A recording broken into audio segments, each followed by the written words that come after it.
Christmas Eve is slowly fading.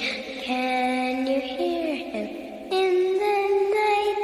Close the door, turn out the light.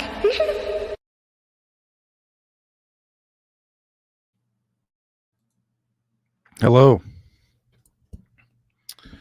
How is everyone tonight? Am I coming through loud and clear?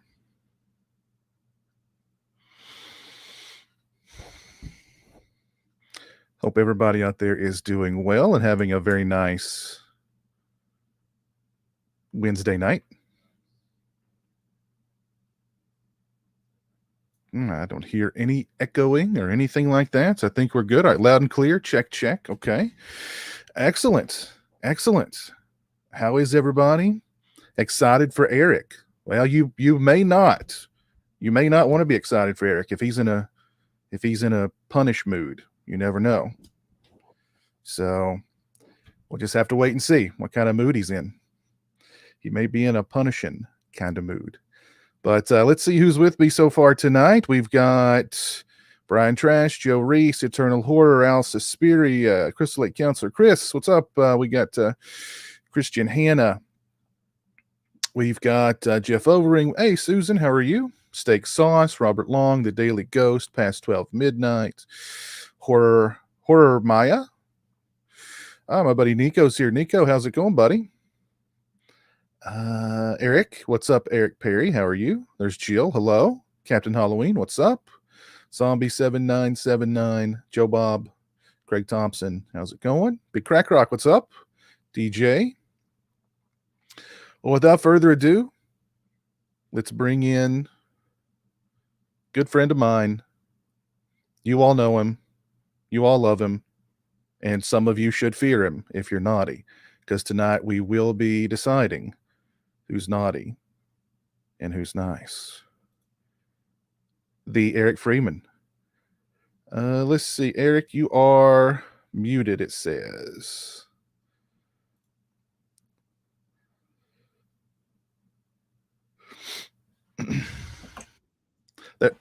Where is my microphone?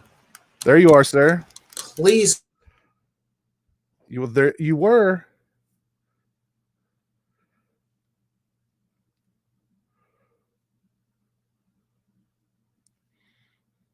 Hey, Bill, what's up? Hey, Kathleen. The microphone was in and then it came out. I heard you and then it says your microphone is not connected. Go to the gear down here at the bottom of the screen. Okay, 1 second. All right. We'll get everything sorted out ASAP. Jason. What's up, Jason? How are you?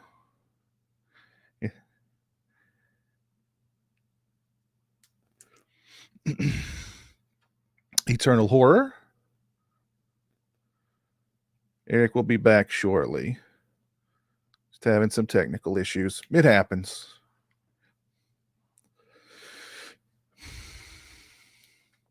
Even though my mother says it's not true, I chose to go. You choose you were named after Eric Freeman? Eric? Very nice.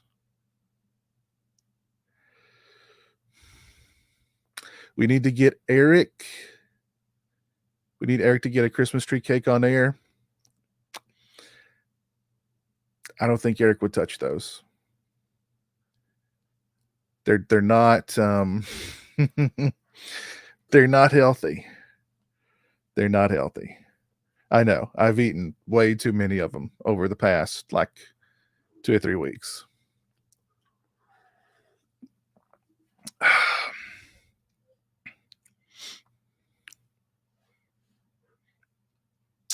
I don't think so, Chris, but when Eric comes back, be sure to post that again.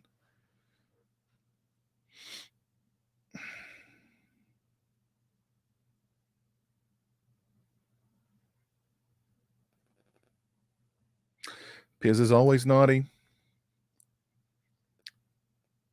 Occasionally, yes. Occasionally. Uncanny Spirit, how are you doing?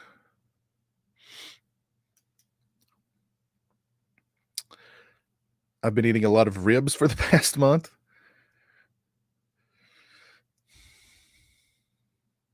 I have a story that involves ribs and too much alcohol that I just it it turned. I used to like ribs before then. Maybe I'll tell that story later. I don't know. We'll see. Let's see. I think Eric is back. Let's see. Yeah. I hear you. Yeah, I was turning off my other computer. It was new computer. Somehow there's a glitch down somewhere in the guts of this thing, and I couldn't get the external mic to work with the new computer. And it's odd because it was working the other night, and well, hell, I don't know. Here I am.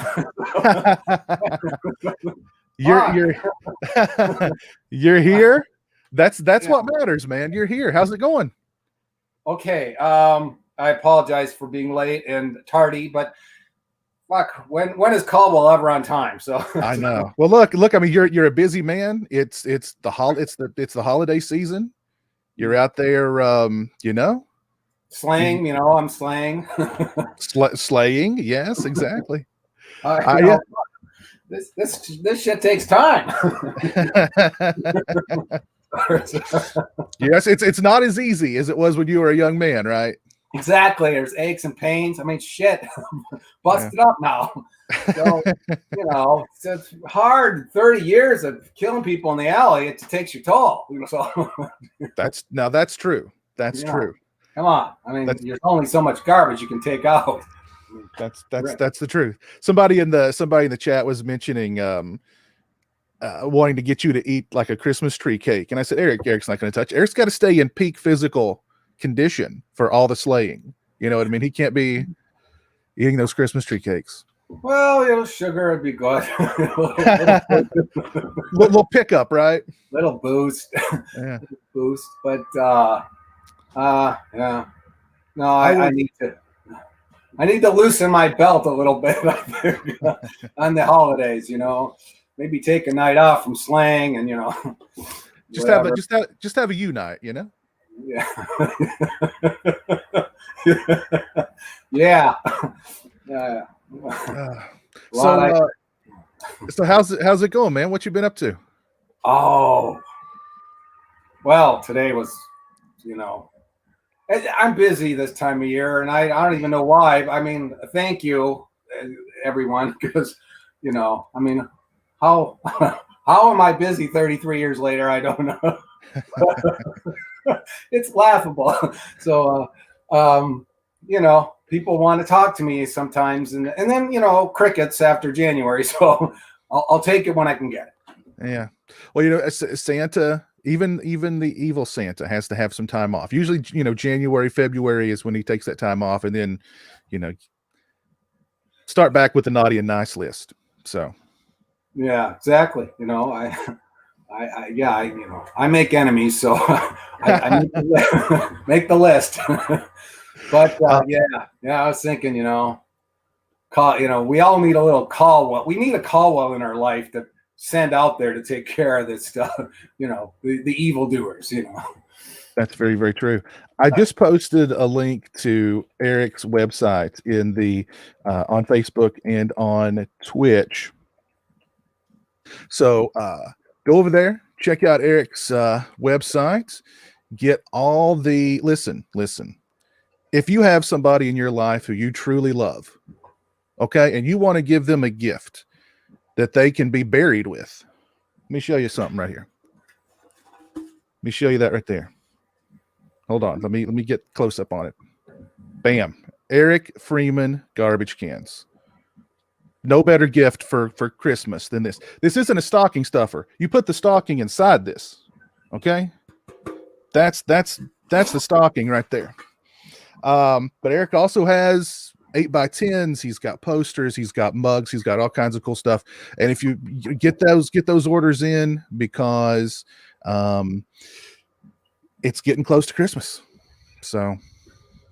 Well, thanks, Justin. Really, you're always so kind when you do this, and it's a tad embarrassing, but I do have garbage cans. Frankly, I have 2 garbage cans. Well, yeah, I have 2 left. One, 2. So, boom. Only 2 left. So you guys, I if know. you want that garbage can, get your butt over to theericfreeman.com. Yeah, I don't know if I really didn't put in an order for cans. It's kind of a thing. They come from Jakarta, India, somewhere India. So it's kind of a deal. So You know what, Eric? You know what? My buddy Big Crack Rock makes a great point. Those garbage cans would make a great urn. yeah. So if anybody is going to be cremated, if I were going to be cremated, which I do want the Viking funeral, so maybe they could like scrape up my ashes off of the pyre and then pour them into the garbage can. Never thought of that, but that would be good. Mm-hmm. I could definitely personalize it for a funeral. Absolutely, yeah. You can get Eric to come there and like say a few words at your funeral. Say he was a naughty bastard and he got what he deserved. It would be good. It'd be new. That would be a hell of a video, wouldn't it? That would be a hell of a video. Yes, indeed. Doing the dozens up there in the dais, guy was a rat fucking bastard, Oh man. Well, I've posted the link if anybody would like to jump on and join us to ask Eric a question or just say hello or wish us a Merry Christmas, or if you've been naughty to beg Eric's forgiveness. I've posted that link first on Patreon. So if you're a patron of mine, that link is already available. And if you are a channel member, hold on one second and I'll post that link if you're a channel member too. But we'll open the floor up here before too long because I know a lot of you guys and gals out there would like to speak to Eric. But yeah, there's we've talked I don't know how many times, Eric, and there's still things that I want to ask you, things about this and that and the other. And one thing that I'm kind of fascinated with is the life of the working actor. What was that life like going from audition to audition, and what kind of odd because I think we've all heard the working, every waiter in LA is an actor, right? What do you remember, what was that life like, and do you remember what kind of gigs that you had to kind of make ends meet between? Yeah, no, it isn't always waiters, it isn't always waitresses, but it's really a good question because you can hope to have a job. Of course, this is obvious, these things. You hope to have a job that can be flexible enough, or your boss could have a little leeway. You can't be strapped to, some accounting job and say, hey, boss, I gotta go and I got an audition. But you're going to end up having a series of meaningless jobs. And I was setting a lot of tile, ceramic tile then in those early days. And it would take us all over the city, a lot of nicer areas in town, but I would be away from, whatever studios or whatever I go. I mean, I might be way up there, Malibu. And, but you do what you can, it's a lot of, in that respect, and I'm sure it was a lot of other actors were facing, having to come back and finish their work no matter what time. So if you had to leave Malibu and go to Hollywood and then do that wait around crap and then be seen and then be rejected, you get back to work. But it's tough. These days there's so many kind of rich kids and dad and mom taking care of them, and they don't have to work, but right. The average person now, it's tough. And you can be a waiter or waitress, sure, and that keeps you engaged with socially and keeps the gift of gab going and personality and being out there. And maybe if you're really pretty and you're a lady, I imagine that might be very helpful. Like Lana Turner got found in a drugstore at at the soda fountain kind of thing. But that doesn't happen. More like Lana Turner got propositioned at the at the soda fountain, and and was on her back, and then she got a job. I'm joking, but it's a lot of. I mean, heck, even it happened to me where agents were, big. I remember a big agent, Bloom. Forgot his first name. He was huge. He was Alec Baldwin's guy, but he had come on to me, and that shit happens, and a lot of it happens to guys and girls. So, but as far as jobs, I was at a TGI Fridays as a waiter for a short time, but the guy forced me to shave my stubble, and I didn't have a razor, and I didn't have shaving cream, and I lost my cool. I went Caldwell on him, but that didn't last. But I'm glad it didn't, because it wasn't me. I wasn't the gregarious type at the time, and perhaps I'm still not. But it's hard. It's hard because you got to have a decent car, and you're always broke, and you're trying to pay rent, and you're trying to. So it's the same thing or anything else. It's kind of like trying to hold down a job and pay all the bills, and then be able to escape to do it. There's really no real formula to it or how it was. But I would say that it was very hard in the sense that there was only 3 networks back then. There was, of course, movies going on, but there was ABC, CBS, NBC, and then later Fox came on. But there was 3 networks, and of course film, and there was a boatload of talent back then. I mean, as a percentage, there was so much talent. They were hemorrhaging that SAG wouldn't even let you in for a good 5 years. They didn't want any more actors in because although they liked the dues and they liked paying the initial $1,000 to get in, they just didn't want more actors flooding the zone. And so it was entirely impossible to get a gig, really. You just plug away and hopefully you would be in a room full of models because you could expect them to be kind of stupid. So, you say, okay, good. He looks like Robert Redford, but he's a moron. So, that was like, oh, whew, I'm not pretty, but I'll do a good job in there. So that's kind of my angle. But it was a tough gig. It wasn't. What do we have? 300 channels now. Yeah. And we got a whole boatload of more of actors, of course, but there's more opportunity to get a gig of some nature, whether it's on like, Tractor Pull Fridays or, whatever. It could be some, backwoodsbubba.com. I don't know, but you can make your own gig, like we're doing. But it all depends on if this person wants it. If you want it, you're not strapped down with a wife and 2.5 kids. You can make the room to slip away, and you can get by on, what did Stallone say? He lived on cobwebs, and you really have to be able to live on nothing and buy tuna fish and rice and whatever, or cup of soup and a microwave, and you're set.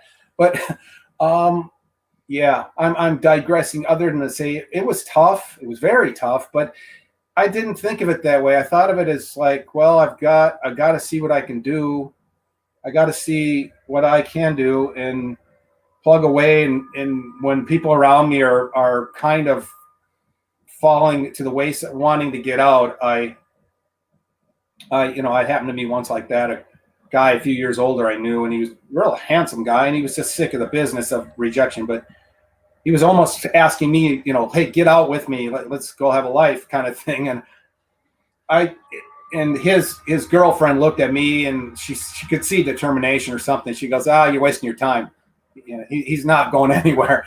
And I wasn't. So when you say rejection, and I'm sure being an actor, you audition for 100 things. That means you get rejected 99 times.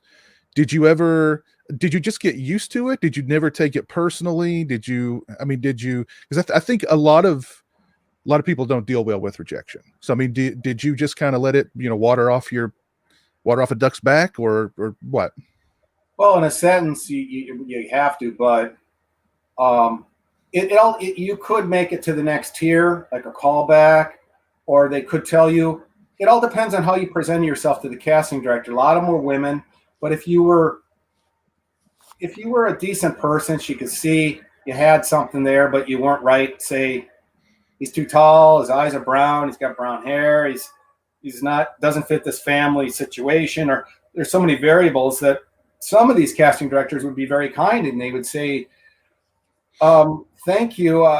You don't really fit what we're looking for, but I'll remember you, or something. Maybe they'd say, but you might get close. You can be rejected of in and out, and they don't say anything. That kind of sucks, but because you want some feedback. Bobby Hoffman was a casting director. He was casting director for Happy Days, and he did many things. He moved into the soap opera field. And that was something where I kept coming back and reading for Bobby Hoffman. Bobby Hoffman even was a casting director for Cheers.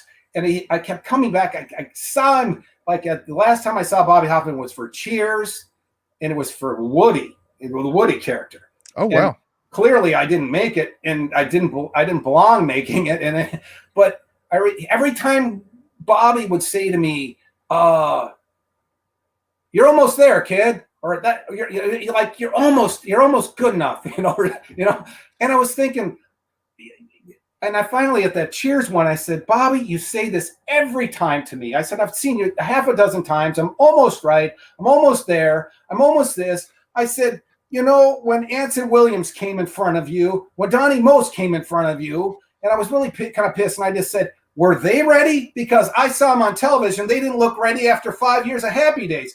And he's looking at me, and I just said, "Look, don't call me back," because I was just really pissed, because I was ready. I was very fucking. I wasn't ready for Woody. Woody was Woody Harrelson, and no one's going to deny it. But to say I'm not fucking ready, and they did that on Star Trek Deep Space Nine, and I had an in on that because I knew I was training the costume guy, Bob Blackman. He 3 Emmys, and Bob got me in, which was a real cool thing. And that lady says, "Well, we don't have anything for you." And it's like, wait a minute. They're looking for an athletic 25-year-old guy that, can take charge and blah, blah, blah. And I said, "No, that's me." And I wasn't arrogant, but I thought this thing was so tailor-made to me. Even Bob Blackman said, "Man, you got to go read for this thing." But there's always going to be, I guess what I'm saying, and I'm not trying to get too exercised on it, they already have a lot of this locked up. They're looking for backups, and they're looking for, if whatever, Brad Pitt doesn't want to do this 5 lines or less, we'll get this unknown guy here. But a lot of that would piss me off when I was ready, and I wasn't doing Caldwell in these interviews by any stretch, but it's a good question. I hate to drone on, but other than to say, stick to your guns no matter what you're doing in life. And if you're ready, you're good, just press it, say, I want this job, and do your best. And there's too many variables in that business. I'm not handsome enough. I'm not this enough. My nose is too big.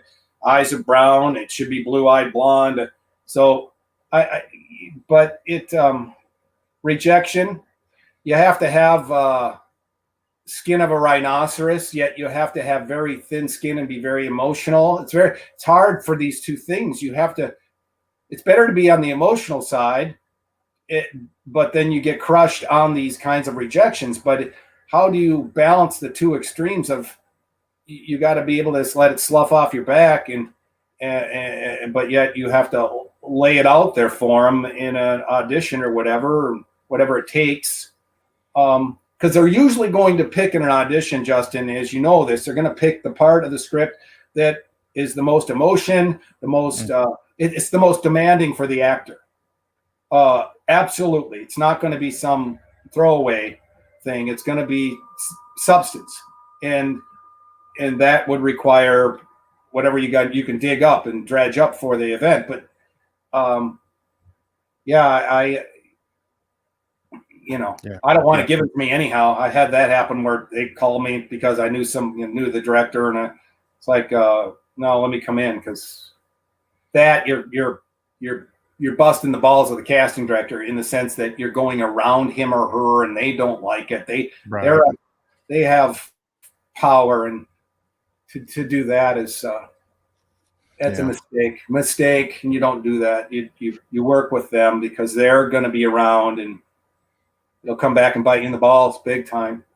Yeah. So. Well, I can relate to it this way. I think a lot of people probably in the chat can too, where I remember being out of college and interviewing for jobs and then finding out later, oh, well, they had somebody picked out for that job already. Why did they even interview you? Well, I don't know. They completely wasted my time and got my hopes up for nothing. So, like what's the point? I do want to give a shout out to Phantasm81. Thank you for the 100. Is that pesos? I believe that's pesos. Thank you, Phantasm81. Very kind of you. Fantastic. Phantasm. Yes, cool. Phantasm81. Yes. Also, Dominic is in the chat. Eric's manager. Dominic, how are you doing? Yeah. Dominic's a good man. I've been in LA a long time, and I got to say, Robert Wilson's brought me in Dominic called me, but I got to say that Robert had told me that, Dominic was an honest guy, but Dominic is fucking aces because he's an honest, good-hearted guy. And that I got it. You're that way, Justin. My friend Guy Zeidler out here is, but it's so hard to find. I could hand Dominic Mancini a briefcase full of hundreds and say, "Hey, Dominic, I got to go to jail because I killed someone in the alley. But could you hold on to this?" And he would, and he wouldn't spend a fucking penny. And that's what I mean. So, and I don't mean to gush on him, but he is a real cool guy, and I can trust him. And no matter, I just say, "Hey, whatever I'm getting paid at the end of this con, I trust you." So, and he's always, there's just a few. Life is short, and if you can have 5 good friends in your life, have them. But I need more friends like that. So Dominic wants to remind you too that he has amazing hair. So don't forget that. He does. Oh Lord, I want his hair. I want to take half his hair. But yeah, I'll have to keep that in mind if I ever decide to go Caldwell in an alley on some guy, and I need somebody to hold some cash for me. I'll give Dominic a call. So yeah, he probably invested and make 4 times as much. Well, hey, I'm gonna give Dominic a call for that. Anyway, I do want to mention something really quickly, and I'm going to play a little video here. If you guys would like to have a personalized, private sort of interaction, well, I'm not sure if it's private necessarily or not. You can do private sort of these kinds of interactions with Eric on Dominic's website, Full Empire Promotions. But let me play you guys a quick video because this is something that you guys will definitely want to be aware of as we get closer to the holidays. So here we go. Enjoy.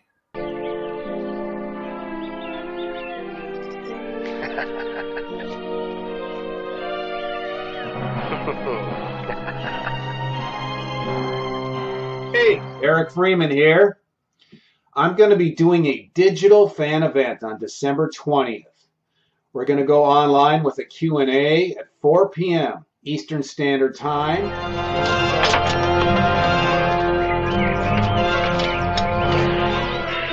Garbage Day! Huh? No!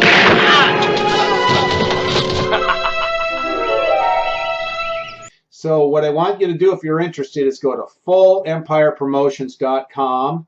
And you can see everything available to you. Also, I do video greetings and autographs, etc. And there's a lot of other actors out there at Full Empire Promotions, and you can find your favorites there and, do the same thing with them. But my gig is December 20th, 4 p.m. Eastern Standard Time, Full Empire Promotions.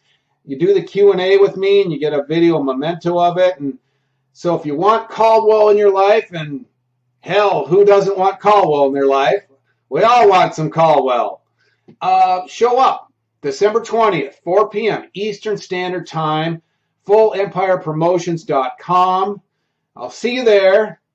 Oh, you'll be punished. See ya.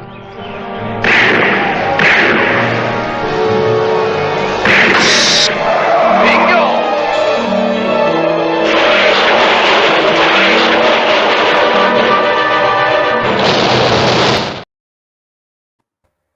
There you go. There you go, guys. Full Empire Promotions, December. It was 20th, right? December 20th.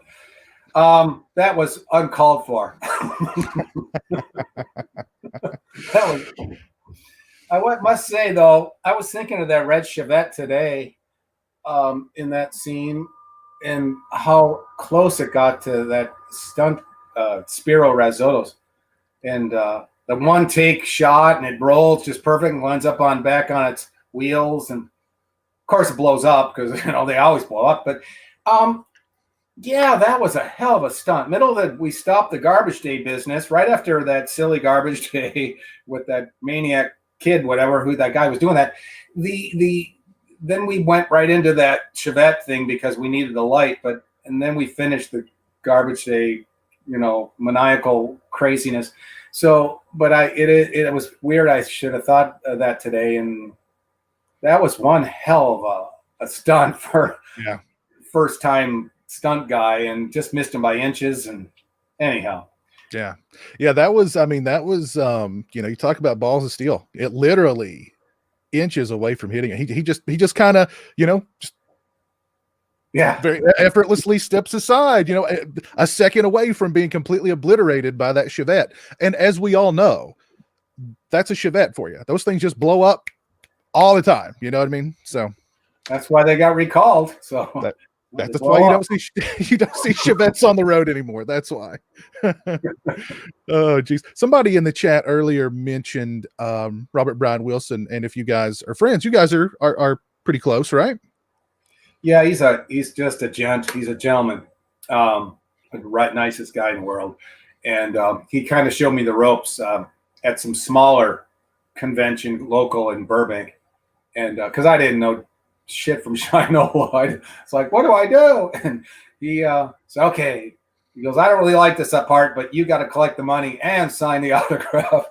And I said, I mentioned my friend Guy Zeidler earlier because Guy wanted to go to this, and I said, because I thought my friend Guy could be the cash collector because it's unseemly, Mm-hmm, but I said, I was thinking, oh God, maybe he could come and do that and whatever. But yeah, we collect the money and sign, and but it was all good because these are just people that were just lovely folks. They enjoyed the movie and they all had a story. We got to talk a lot, and I love that part. I just love hearing about some guy from Tennessee or whatever and what he's doing and how he, watches the movie and he actually likes it. And it's like, wow. and Robert's a really nice guy. I've had the pleasure of speaking with him on the phone a couple of times. First time I spoke to him on the phone blew my mind. He said, Justin, can I call you back here in a few minutes? I said, absolutely. He goes, I'm actually on my roof right now hanging Christmas lights. And I said, wait a minute. You mean to tell me I'm talking to Billy on the phone who's on his roof right now hanging Christmas lights? He said, you are indeed. So, and then of course, we did that live commentary for SNDN last year with you and Robert, and that was a ton of fun. So if you guys missed out on that last year, definitely go to my channel and look that up because that was a lot of fun. That was a lot of fun. Yeah, no, he's a good man, solid, and he does the cons because he likes them, and because he was a 9-to-5 normal guy worker, and but he always says, I do better at because he's kind of moved up the ladder all these years at where he's working, so apparently he does better at work than he does at the cons, but he just likes the cons. He likes I guess you could. There's a lot of and this, Justin. It's kind of you get the juice. There's juice there. Mm-hmm. People wanting to talk to you. You see this pretty girl off 20 feet away, and she waiting to talk to you and stuff. And that's kind of cool. So no, that's cool stuff. I like it. I'm more enthusiastic when they show up than they are. It's like because they come with a lot of energy, and so yeah. There's definitely an energy at conventions, and I mean it's it's really I don't know, man. It's infectious, and I've definitely missed that energy this year. Even if you just go to kind of, even if you're a po' boy, you ain't got the money to meet people. You just want to go there and be around the like-minded and your fellow brothers and sisters who love all the same stuff. There's just such an energy there, and I don't know. I've missed it this year, so hopefully in the very near future we can get back to some level of normalcy and get back to going to conventions and meeting people and having a fun time. Yeah, no, and I want to thank you because you had boy was I was like, I don't want to go. I don't they want. I'll be just like the Maytag man, and you were like, no, Eric, it'll be good. And I was like, so, but yeah. Well, I think that the thing that I stress to you is, horror fans are the most loyal bunch in the world. And it doesn't matter if you're Robert Englund or if you're a guy who was in, prom night for 10 minutes. You know what I mean? If we love you, and we'll always love you, and we want to meet you.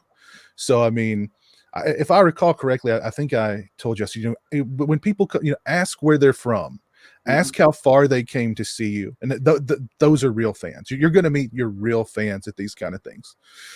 And I'm not going to lie, I was a little nervous because I remember thinking like, God, I've talked Eric into this thing. And if he doesn't like it, or if, God forbid, he doesn't get a whole lot of people, he's never going to speak to me again. He's going to be like, this asshole talked me into this. It's a total waste of time. What a jerk, So, but you know what?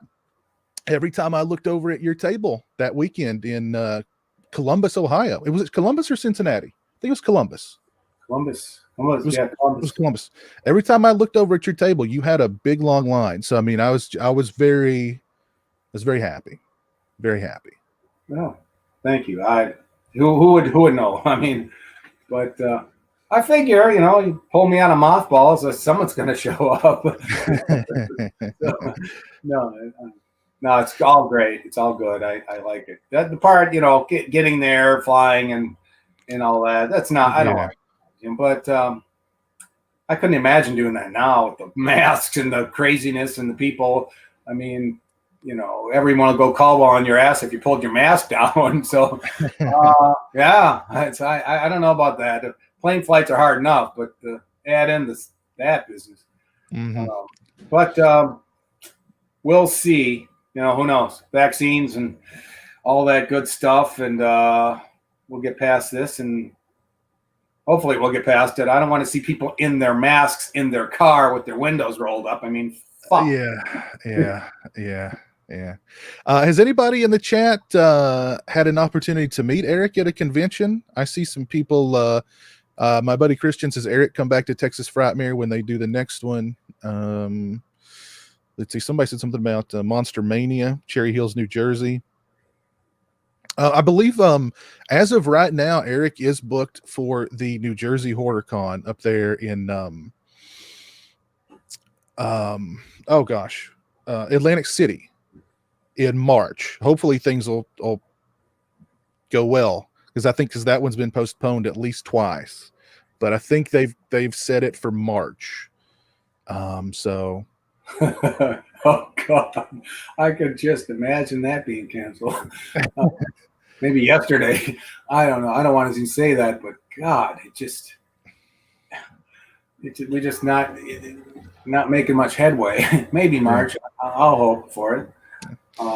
Vandalay 77 says he got to meet you in London, Ontario, Canada. Hey, cool. Yeah, I like Canada. Yeah, it was boy, we got put up in a nice place there. That was Dominic's dealing. That nice. I don't know, Wyndham or Marriott or something. And as soon as I got the lay of the land, you can figure out what's what. I went down to this, it's kind of a college town, but I went and able to find markets and open air markets and vegetables and all this stuff. So it was kind of neat. And yeah, that was good. It was fun. Of course, you know, it's like they want to see your papers every 5 minutes, getting in and getting out. I mean, I think it was harder to get out of Canada than it was to get in. I mean, you're in a line to show your papers, then you're in line to show your papers, and then they're quizzing you. Why were you here? What? I said I was at a convention. What kind of convention? A horror convention. And then they want to know. And then they start asking, like, you know, things that don't matter. It's like, hell, lady, just get me out of here. Yeah. You got me. I'm smuggling drugs. Just let me go. Yeah, you almost want to say that. Well, you know, I was at the convention. You know, we're smoking a lot of pot and exchanging, you know, whatever. You know, but and it's funny because pot up there is legal as all get out. There were guys at the convention that had tons of pot sitting around and they were pressing. One guy was like 40 feet away pressing. He had this great stinky pot you could smell all over the place, and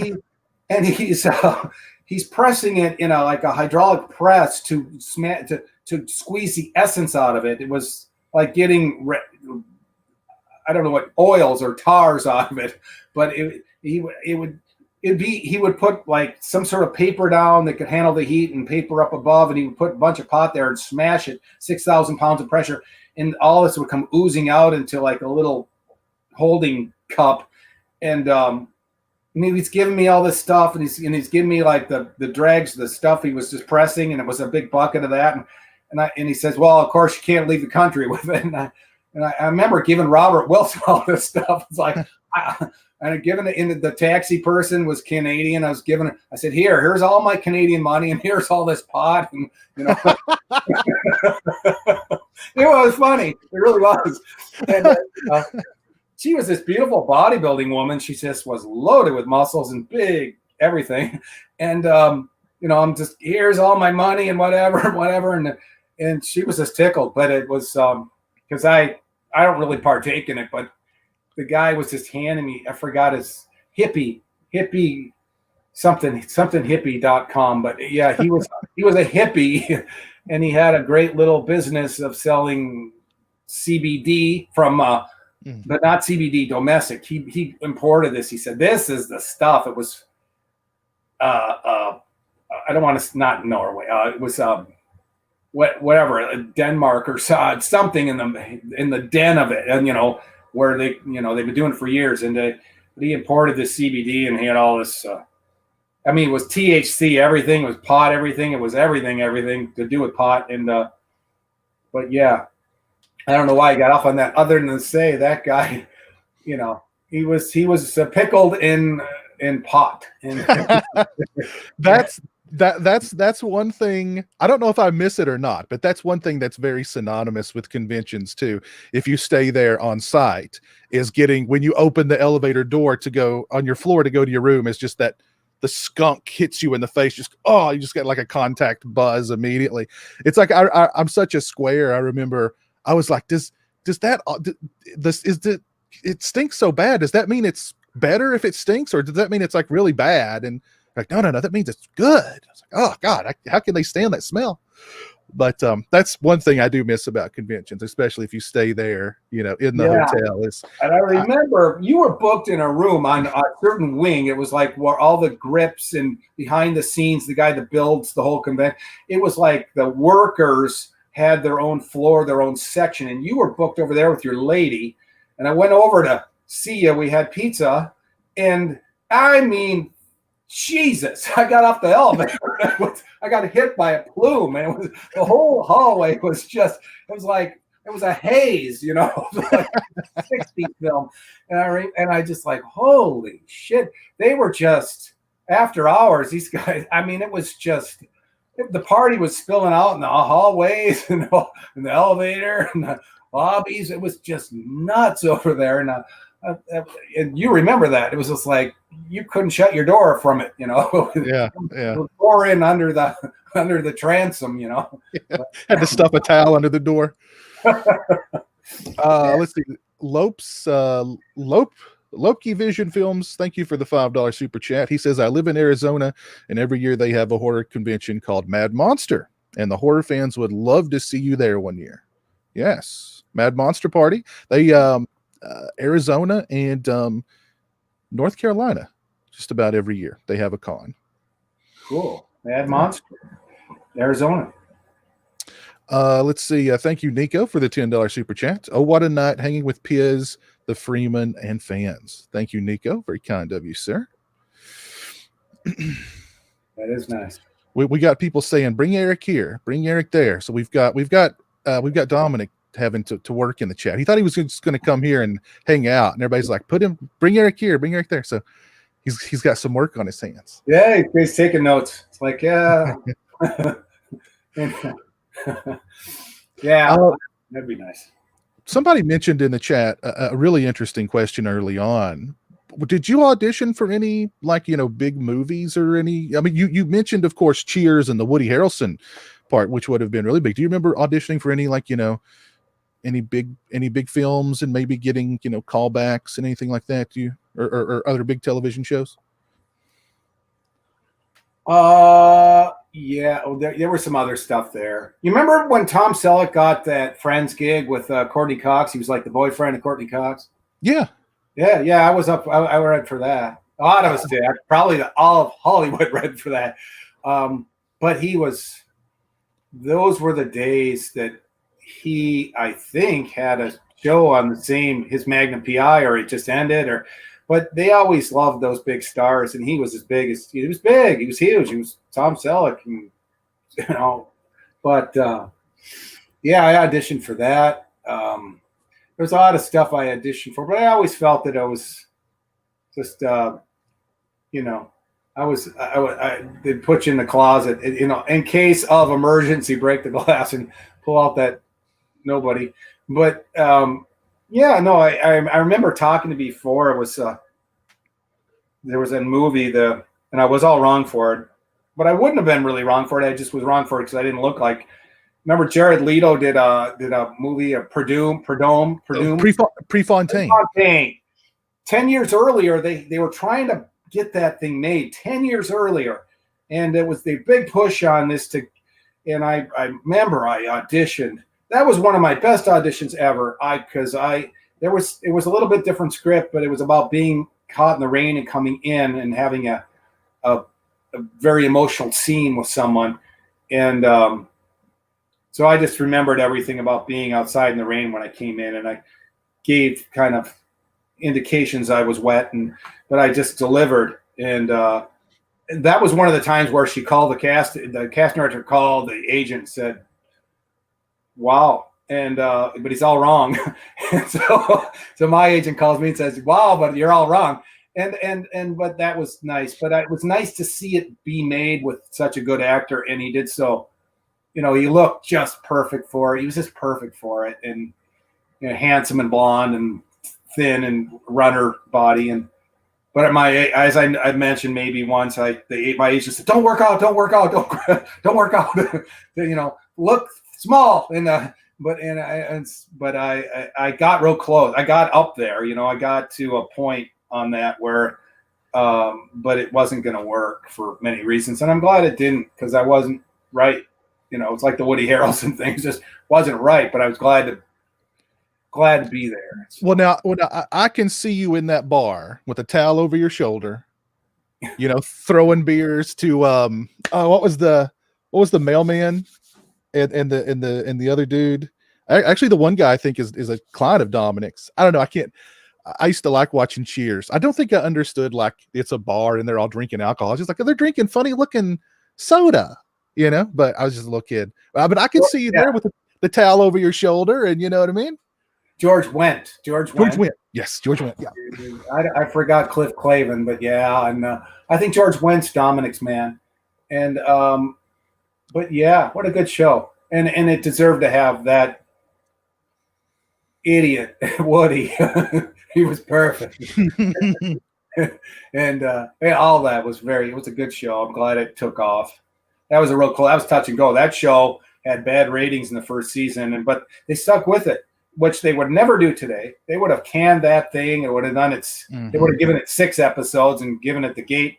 And so that was back when they had belief that it could have been, and it did. I don't know why it would go 10 years or something. I don't know, but yeah, no, what's her name came on?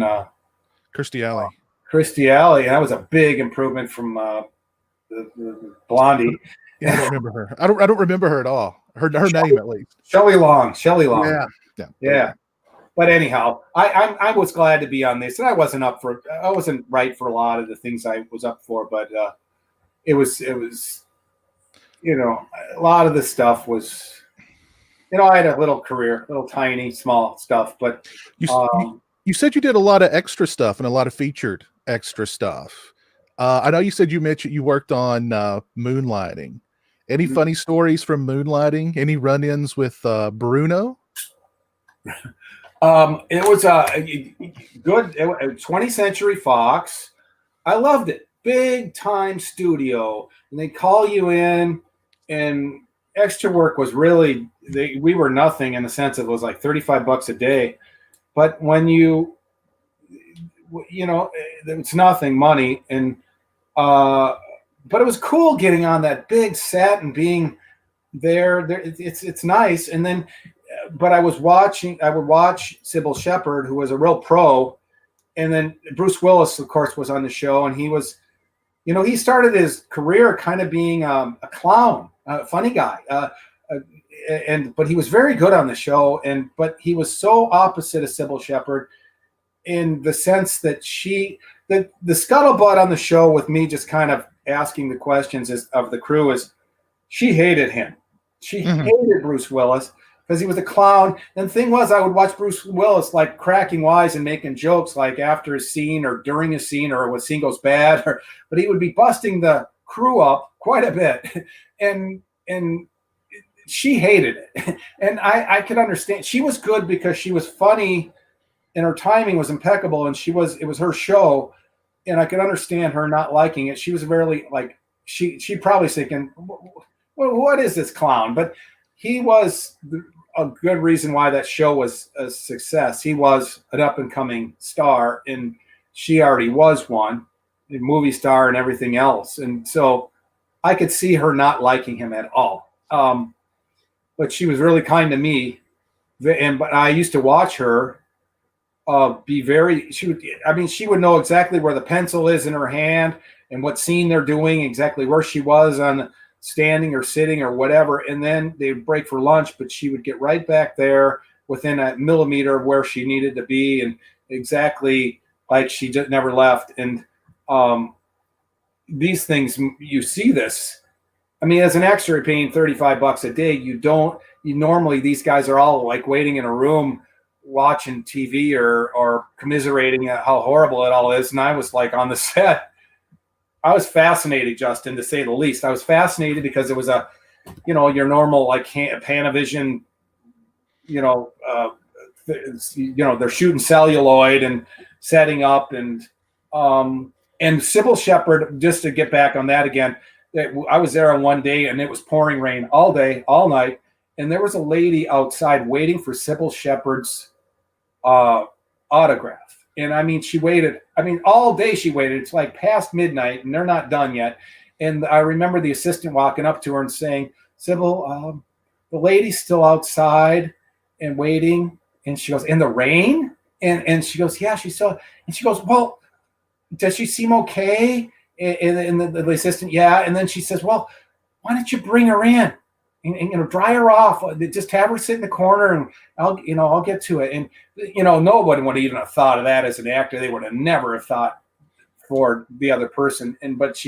So that it was just a cool, because that's who she was. And then she did all this great stuff for her, signed this and that. I think she gave her a coat, and just I mean, it was really, not to get off on that, but she was just a real classy dame. And she said some good things to me. She saw me on the show so much. She seemed to take a shine to you, didn't she? She did. It was nice. She pulled me aside one day and kind of said, don't continue to do this. you know, in a way. She goes, well, you could go places or something. And, she's trying to be kind, but saying, stop doing this. And I felt like saying, I'm trying to get my SAG card. It was a catch-22. You couldn't get it unless you were in, couldn't get a job unless you were in. And so it was this whole thing. But yeah, thanks for that, Justin. It turns out that I came back on that show with some dialogue. I didn't have a scene with her, but I was just delivering flowers. So to the office. And it was flowers for Maddie Hayes. That was the line. And, I was in an FTD florist thing. But no, it was kind of neat. And in the sense of finally getting somewhere. And so it's a matter of sticking with it, I guess. But no, I didn't mean to drone on. It might have been boring to some, but and then there's complete fucking assholes out there. It's like Ken Wall, wise guy. Yeah, he was a dick squared. So I mean, everyone hated him, and and Randy Quaid was funny, and I remember working with Dennis Quaid and Randy Quaid, as an extra. But I would eventually get moved up in the extras ranks where I was like playing a cop all day with all the gear on or something. I would get upgraded. And so that's nice. And then I would be hanging out with real, actors that perhaps people wouldn't know anymore. But there was an actor named Louis Jourdan, and there was Faye Dunaway. You might remember from she did with Warren Beatty, Bonnie and Clyde. Faye Dunaway. But Faye Dunaway was still very beautiful, and Louis Jourdan was an actor from the 30s, 40s. He was even in Octopussy with Raja Moore, and but Louis Jourdan was one of the most handsome actors when he was young, and they were in a scene. It was a prison movie. Oh, she was in prison. Faye Dunaway. She was like a madam that got caught. She was kind of like a Heidi Fleiss character, with her madam. I don't forget what it's called, but anyhow. I was there all day playing a cop, but I got to meet people, and they were real. And these people that were genuine, humongo movie stars are perhaps the nicest people you're going to find. They've done it. They have nothing to prove. They don't have to be somebody, Yeah. And that you've met these folks. They're as humble as can be. In fact, they're really kind of shy, and so that it's nice to meet. You're always going to meet your dicks. So like Andy Garcia, he's a dick. So, he just is. He said, what was his line? He said, what was the movie? 50 Million Ways to Die or something. Hal Ashby that did the MASH movie. Andy Garcia. It's not who knows you. It's who knows your work. It's like, fuck you. He was just, all 4 feet of him. And shut up. I'm sorry, but he was such an ass. It was a Jeff Bridges movie, but he was just strutting around. And it's like, see, I was smart enough to know that this is a very fleeting business. And you could be hotter than a pistol, and then you could be nobody. And that's the way it is. And I always kept that in my head, like, oh, you get a break, you get your 15 minutes, and, don't get high on yourself. Because I had seen it over and over in the gym, and all these other people, they would do 6 or 7 national commercials in a row, and all of a sudden their dick was golden, and they walked around like they were somebody, and then they had nothing. It was a dry spell and all of a sudden they became humble again, and they talked to you. And I would see this and with the soap people and the this people and the that, where they have the highs and lows, and you only get humility when you're out of work. But I would see this so much. I knew in my head, man, you get one crack at it, you may get it, you may not. I remember that there was one of these side players. He was one of the detectives that worked with Don Johnson in Miami Vice. And I remember the interview of that actor, and he said it was the last day of Miami Vice, and this actor, and he was well known. He was always there as one of the detectives. And he said to Don Johnson last day, he says, he walked up and says, Don, he goes, yeah, I know. It's the last day. He goes, I don't have anything going on. I don't have any gigs either, but if I get something, I'll let you know. And the point being is, like, the guy was just he knew that Don Johnson was bigger than big. He was Miami Vice. He was handsome as all get up, but he knew that Don had stuff lined up. And even Don said, "I'm out on my ear, buddy. I ain't working." And so, you know, that's he was, you know, he had humility. All of a sudden, he didn't know where his next check is coming from. He probably has alimony and a big mortgage and God knows what bills. And so, you gotta, in that business, man, you can fall on your face and be gone the next day. So, lucky to, you know, me, I'm lucky. Look at, I'm reliving Silent Night, Deadly Night too. So I'm thrilled to be here and that you care enough. But you know, it's a whole gig of being lucky, because anybody could have. We think of Woody Harrelson as doing Cheers, and it only could have been him, but the reality, it only could have been him or 1,000 others. And so we just see, once he gets established and we see him, we think, oh, no one else could have done that. But reality is many people could have done that. And so, you know, and hadn't he had that, where would he be? We don't know. This is a springboard to go elsewhere. So many good actors, out there. So Andy Garcia's on the naughty list, but I want to mention somebody who's on the nice list. Jamie Blanks is watching along with us, the director of Urban Legend and Valentine and many others. How you doing tonight, Jamie? Hope you're doing well. He says, hello, Justin and Eric. But I do want to mention,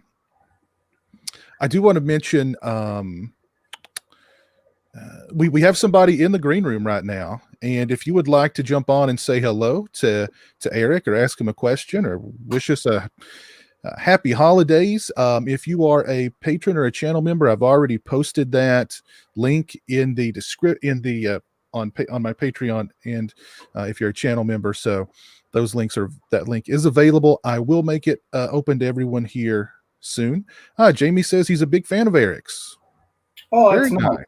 Thank you. He says, I don't know why. I'll take it. SNDN2 is one we put on every Christmas. Very cool, Jamie. Very cool. You worked with Rodney Dangerfield in Back to School. You were an extra in Back to School, right? Yes, for, I'd like to say 3 weeks, 2 weeks plus. It seems like I'm very loquacious. I'm talking too much, but it was in the City of Industry, about 45 minutes due east. It was a big Olympic-sized swimming pool with some stands in it, and we were outside. We were extras. We were part of the GL Hooters swim team, and Billy Zabka, and God, I forgot it. Jason, what's his name from Christine, was in it, and Rodney, of course, Rodney Dangerfield. Interesting, because Rodney Dangerfield's production company was funding this thing, and it was going very slowly. They're getting all these swim things, you know, diving off the boards and this and that, and stunt guys doing Rodney's work, but it was just dragging ass. And I was standing next to Rodney many times, just. He seemed to like talking to me because I understood. I kept my mouth shut, and I always said, yeah, I get it. In fact, I said to him, I said, man, they're moving kind of slow today. And I didn't know it was his production. And he said, yeah, God damn it, we're losing money. He was, you know, it's like, I don't get any respect. But his eyes were completely blazing red, and he reeked of like cheap marijuana. And he was gone. I mean, he was gone. And I don't blame him. But money was being spent, all those extras in the stands, and just snail's pace. And I thought, where's David Dakota, you know? And, but because he could have just got it. It wouldn't have been good, but he would have got it. But anyhow, Rodney was cool. And, you know, and I had good times on that. I always tried to insinuate myself into the camera until the point where they just said, we've seen too much of you, because it was just extra work, but we were getting paid more. I can't say, maybe $100 a day or something. But I was nobody, and but I said, I wanted to be somebody, and I tried. I got in so many scenes I could, and Terry Farrell was on the movie. Terry Farrell is very good-looking gal, real tall. Mm-hmm. I mean, excitingly beautiful. And I remember because I dubbed her. I saw her skin; it was like porcelain, and she had this beautiful color in her cheeks. And I remember, I don't know, I said something like, "Your skin, it's like peaches and cream," and someone had heard me say it, and all of a sudden, like a week later, she was Peaches and Cream. her nickname on this, and I was like, but she was quite striking, and I was glad to see she got other work in the show Becker, and she had a lot of comedic chops too. But when I saw her, she was really young, but she was something, and so it was a stupid little shoot, and I lost the shirt I had. I had a T-shirt from that movie. I kind of like to keep things from stuff, but no, a silly movie. But Back to School was good for him, and it made a boatload of money. And if you look real hard, I'm in the background here, there, and everywhere. So, horror fans would know Terry Farrell from Hellraiser 3.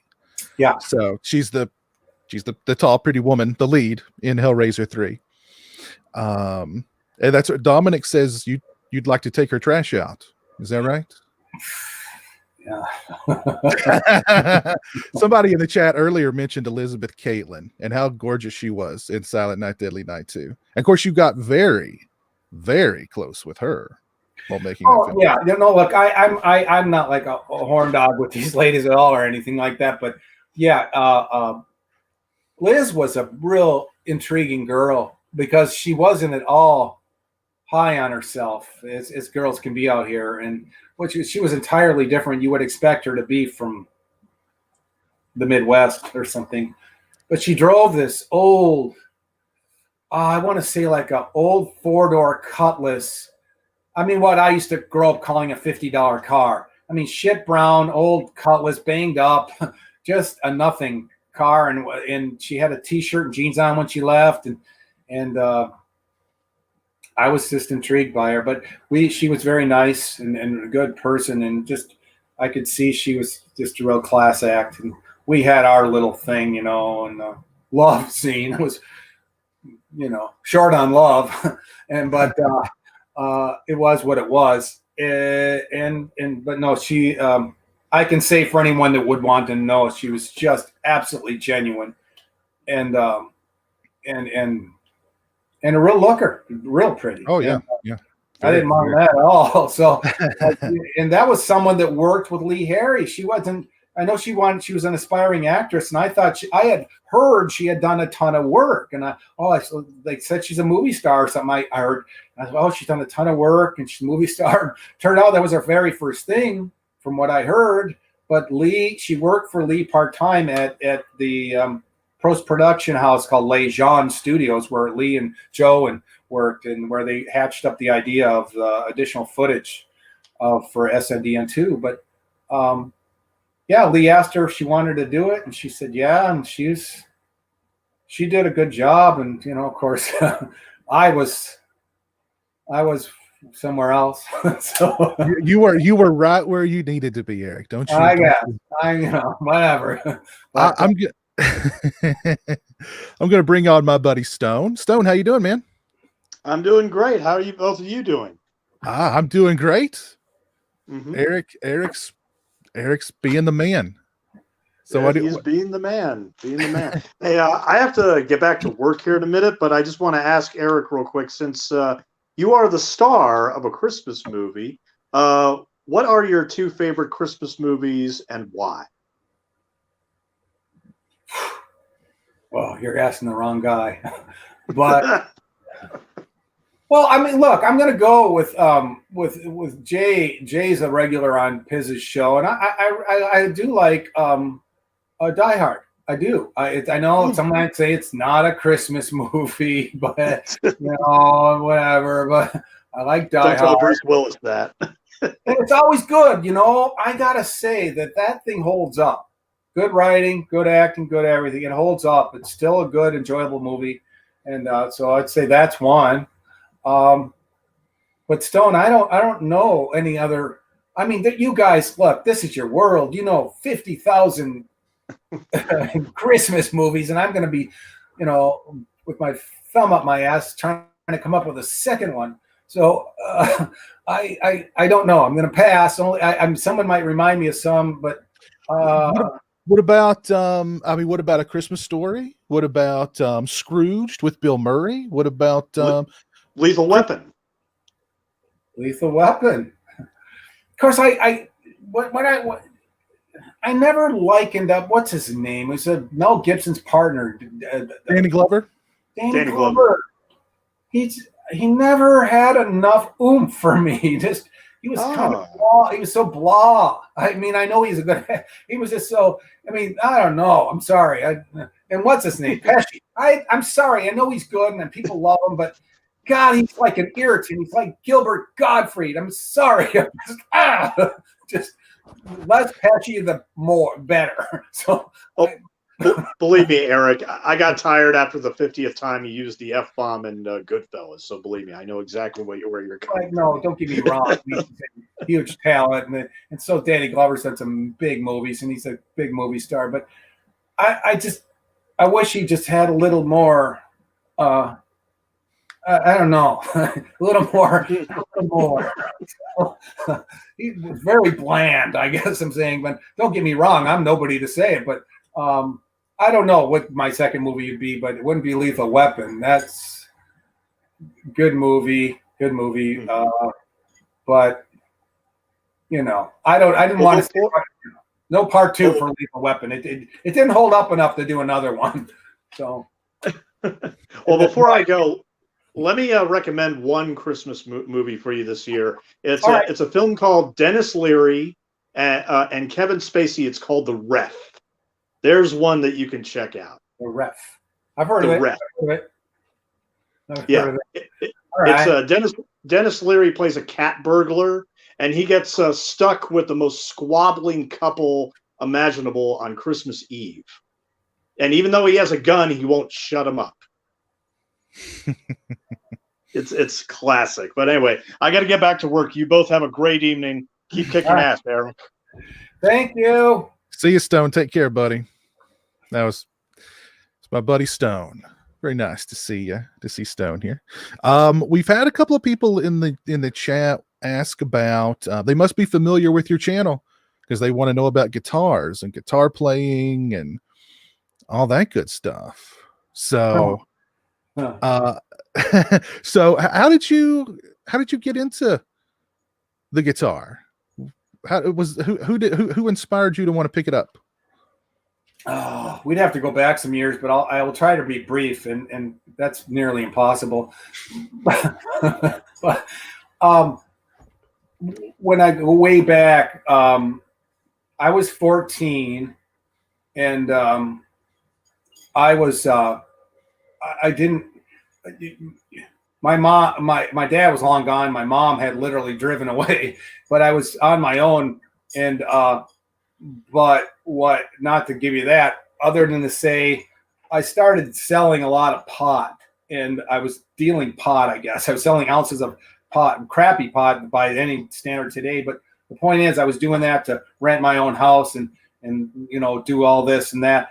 But it isn't that so much as I would save my money, and I saw an ad in the regular Minneapolis Tribune. I was living in Minnesota. I saw an ad for a Les Paul custom, a Gibson, and I took the bus down there because although I probably should have bought a car, I wanted a guitar.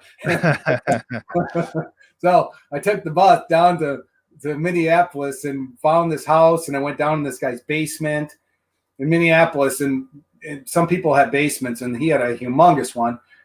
He had everything down there you'd want to play, but he had all these guitars everywhere, guitars, and amps and guitars, and he was probably 35. He was a bass player. He played with his thumb I mean, his thumb looked like a banana. This guy was like a old school pro on the bass. And I was thinking, God, I don't want to play bass if my thumb ends up like that. But that's a side story. The point is he had a black Les Paul Custom, 3 pickups, 3 gold pickups, gold tuners, gold, and but it was like the highest. It was a 1974 Les Paul Custom in a case and a little tube amp, a little Alamo tube amp, but the thing was a screamer. Anyhow, so $325, and I'm leaving, and I'm like, oh, I was really kind of ignorant and shy, and I said, well, why are you selling it so cheap? And he said, look around. Do you think I need any guitars? And I was like, no. Yeah, carried my little, stuff away and took the bus home. And that was when I had a guitar, but I didn't have it long because, being a pot dealer and going to high school and getting ripped off, and I had to sell it because I needed money. And but I thought I made out real great because I sold a guitar with the hard case for $350 and kept the amp. And I thought, well, I made out. But it afforded me to buy more. I think I bought like a pound of pot at that point. So I was like, it worked. And and I had a little empire. And I don't mind telling it because that's what I used to do. I was kind of a little drug dealer, but I used to buy big. And at some point I was buying a lot of it and selling by little, ounces. But the reason I did that is so I could get through high school. But I had a guitar short-lived when I was 14 till, I had about 8 or 9 months. But I started playing then. And if I back up a minute and say that when I was really young, about 7 or 8, my oldest brother gave me a guitar that didn't play. It was a Giannini acoustic. The action was a mile off the neck and it didn't play, but I figured out how to lower the action and when I was just a kid. And so why I say that is, then I had the Les Paul for a short time, and I, like an idiot, sold it because it'd be worth enough to buy a house now. But the point is later, not long ago, I mentioned my friend Guy Zeidler, and I knew him forever when I came out to LA because I bought Mustang parts from him and stuff, and very good guitarist. And he never showed me anything, but he when he played, I could see he knew he had the passion in his fingers playing. I called it nano vibrato. He kept the notes. He kept the notes singing along. He used vibrato in his fingers, but I watched him. But I got into what was my foray back into it was just pick up a guitar here and there that was junk. I really, Justin, learned how to fix them more than I did play them. And to this day, I'm probably a better fixer of them than player of them. But that's kind of the story. Not that it's very boring, but I gravitated off the Gibson kind of to the Stratocaster, and yeah. And I think you've seen this one. This is one I just got done. It's gorgeous. It is. It's better in person. It's more red, but yeah, it's pure red on the back, but it looks black. But it is beautiful. It's a next off an Indonesian Strat. These are really good. If you see a Squire Stratocasters out there, if anyone's looking and it says standard on the end, it's this little word on the end says standard, and that if it's a Squire Stratocaster standard with the big headstock, and you can get it cheap. They have very good pickup. They have very good parts on it, very good, and you can get them. So what I'm saying, if anyone's looking out there and they stumble across one, buy it because they're damn good guitars. They were $300 new, and you can get them for $50, $75. But that's a different body for that neck. And the only reason I showed it is because that was somewhat of a headache to make that one. But I'm happy with the outcome. And yeah, we were talking about that guitar the other day. Hold on, let me post. Somebody has asked for a link to your channel. I'm going to post that in the YouTube chat right now. There you go. We were talking about that guitar the other day, and it was not quite up to spec when the body, at least when you got it.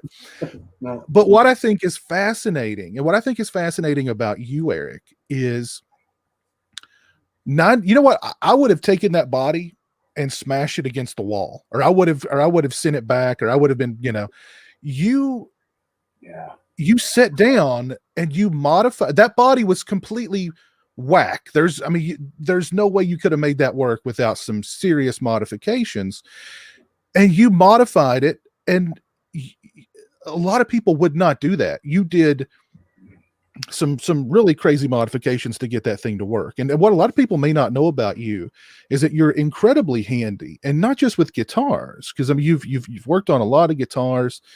You worked on a guitar for I forget what the band was, but that sort of got your name out there, people wanting you to work on their guitars. But also, one of Eric's most popular videos on his channel, it isn't Silent Not Deadly Not 2 related.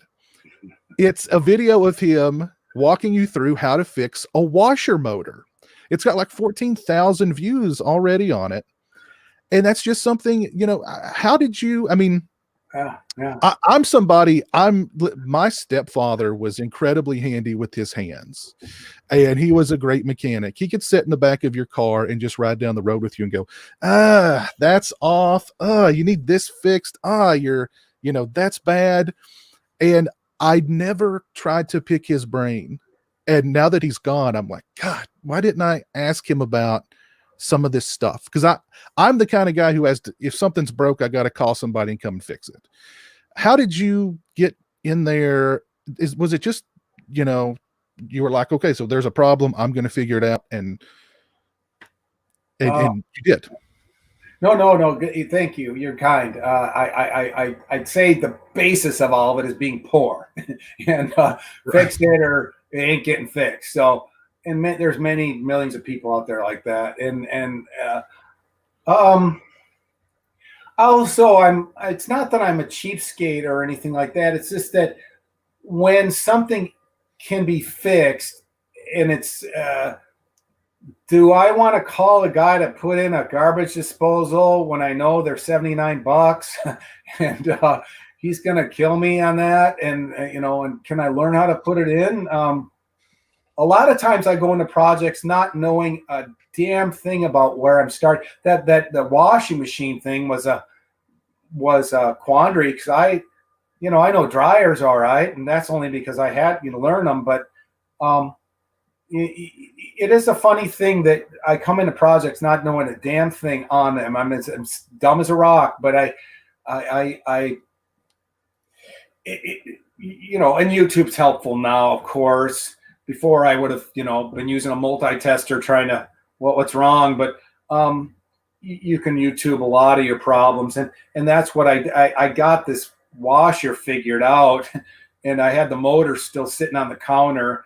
And I thought, wait, I'll do a video. I'll do what the video where my big beef on that whole washing thing was I couldn't find my problem on YouTube at all. They didn't even come anywhere in the hemisphere. So after the thought, I said I'll do a video, but I would have liked to have done a step-by-step along the way. But in this case, it was a motor sitting on my counter. And I explained to people why the washing machine is humming and not working, and how it's usually the capacitor, or it's the water pump might be jammed up with a sock or a piece of fabric, or the tranny might be bound up. It's something, because the washer handles all these things, and if the washer can't rotate, if the armature, the shaft of the washer can't turn, something's binding it up, or the capacitor is not giving enough juice to the motor to kick it on. And so it was a matter of finding out what was wrong. And then it was, but that particular, I'm like the Maytag repairman. I got people getting hold of me on my website, asking me about some person, he's got a hot point, something or other tonight, and to asking me about it. And I was like, whoa. And it's amazing. I'm like MacGyver over on, typing it in, but I don't know how. I just ask people to start thinking. They usually overthink a problem. It doesn't matter if it's a washer, as you know, you start thinking, someone might say to your car, well, that sounds like you've blown a valve, or that sounds like so-and-so. And people want to go to the extremes of what might be the problem. And I just ask people to pull back and analyze stuff. The only way I know how to do it is step by step. I'm slow, but I'm considerate in a sense. I generally am not someone with patience. I am not. But when it comes to my projects, I have to be patient because nothing ever goes easy. As you know, it's like you go in to put a light bulb in the fixture, as you know, Justin, and all of a sudden the fixture falls out in your hand. And so then you got that to deal with. So it's better to be handy, and anyone can do it. And if the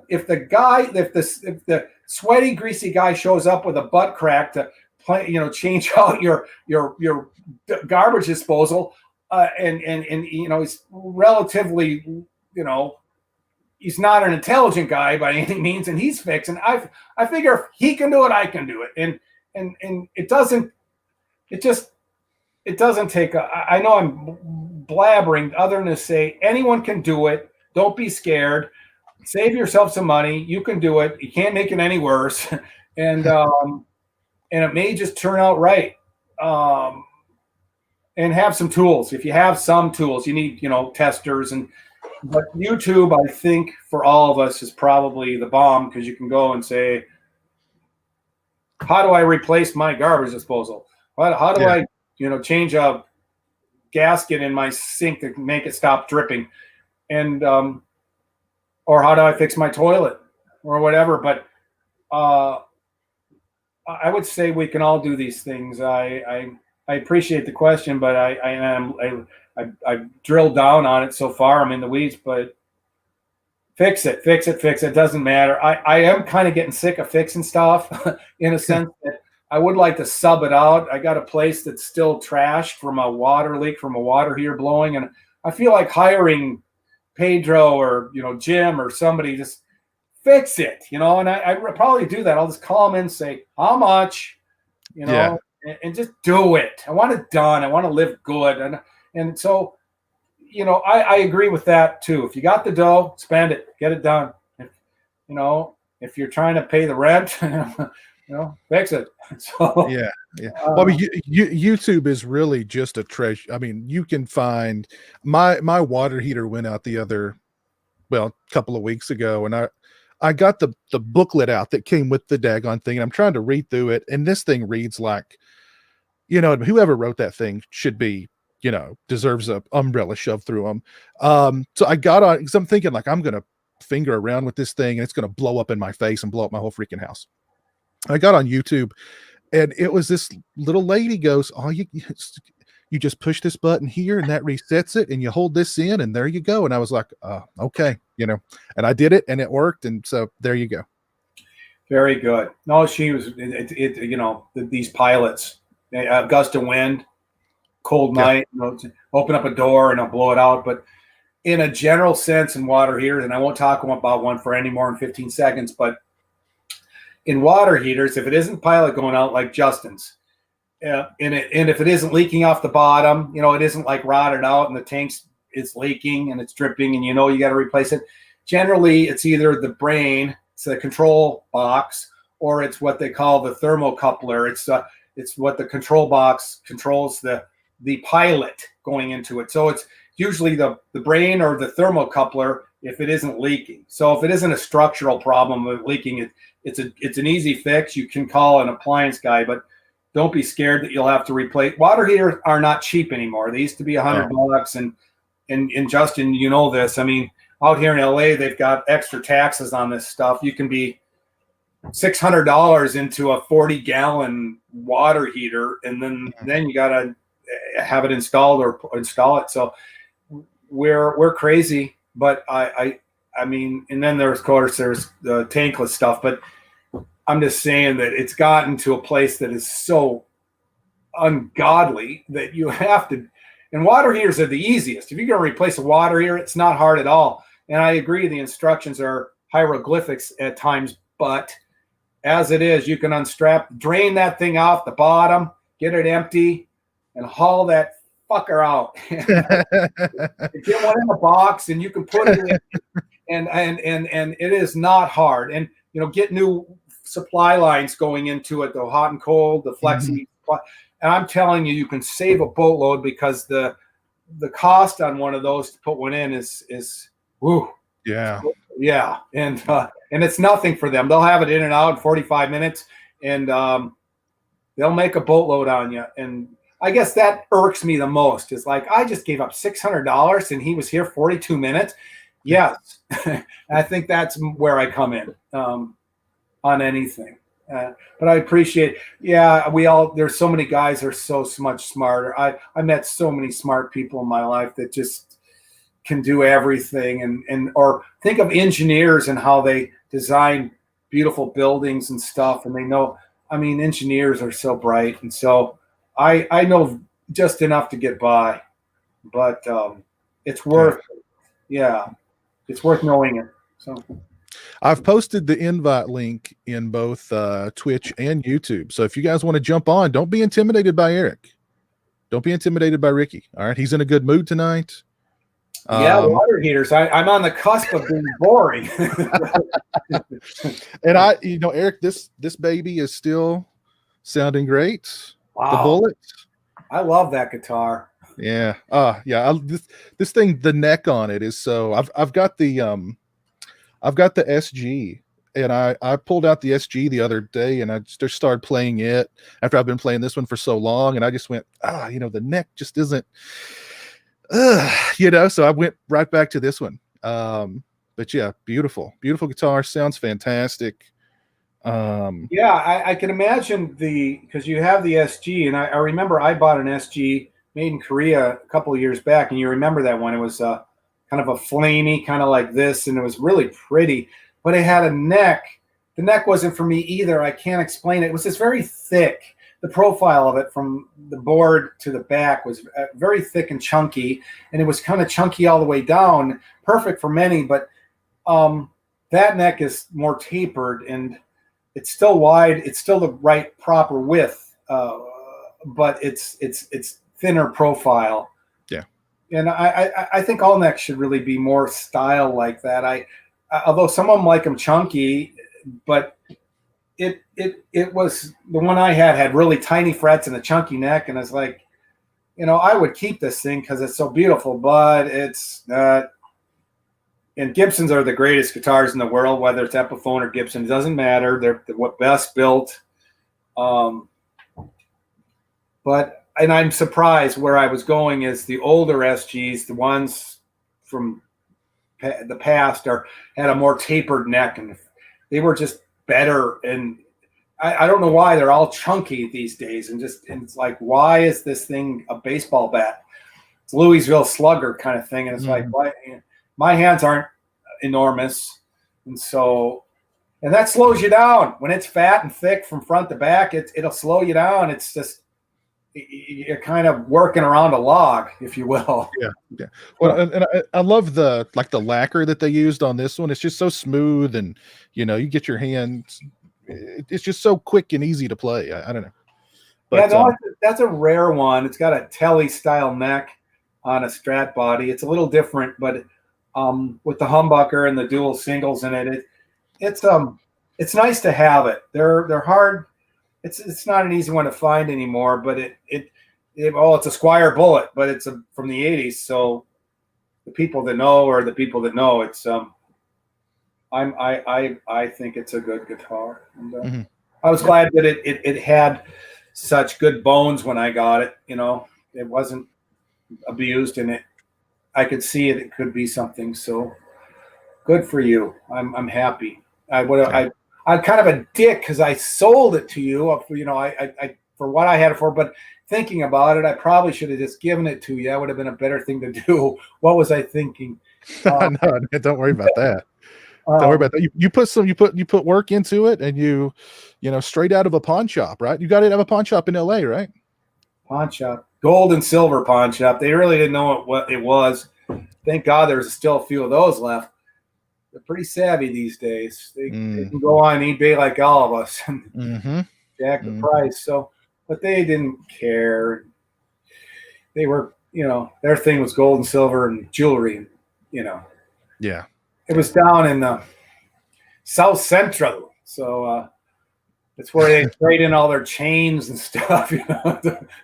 All that bling, Yeah. bling. The bling, yeah. The bling shop, and so a lot of those glass cases, Bling City. I was like, yeah, all right. I like that thing up there, that guitar, that grubby thing. Yeah. I heard you say in an interview not long ago that a lot of the work that you did will never be seen.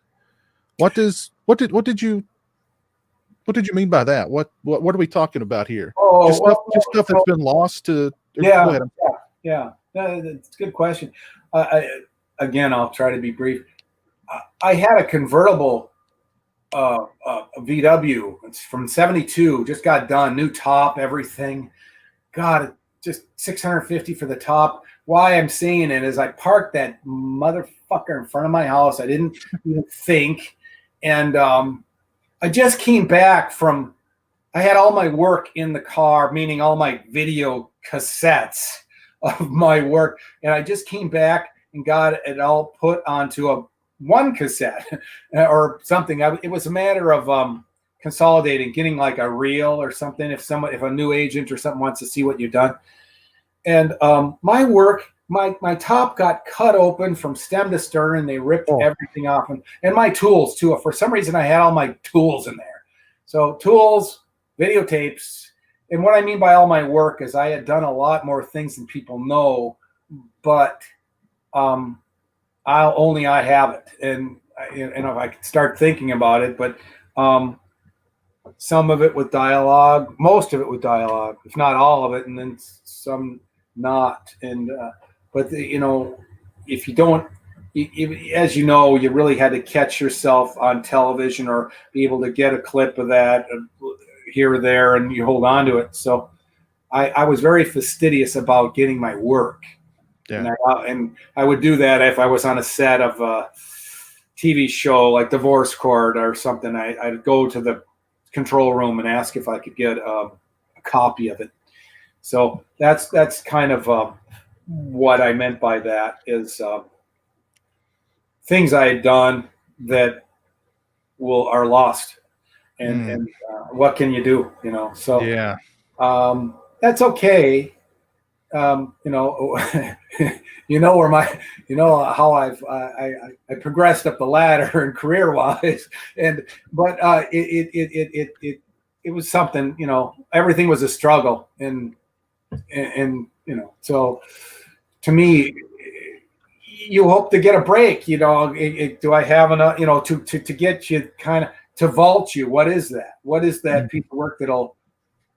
I still think it's if you keep working for the same folks. I mean, if you work for a director and then he asks for you again, that's probably the best way to get more work is working for the same guy, and eventually he'll do something that's acclaim worthy. And but I would like to show people some of your work and a very fine performance from you. No, Eric. No. This is something, listen, this is something that you had to fight for to be included on that Silent Night, Deadly Night Blu-ray. Okay? You had to fight for this. Oh, yeah. And I freaking love this. If you guys have, okay, I'm just going to shut up and we're going to watch it. Hold on. Let me get this thing popping here. All right, here we go. Eric Freeman is Ricky today. Here we go.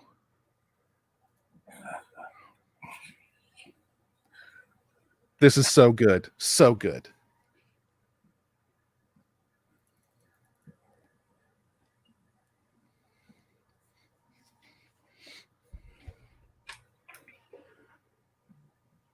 You can leave now.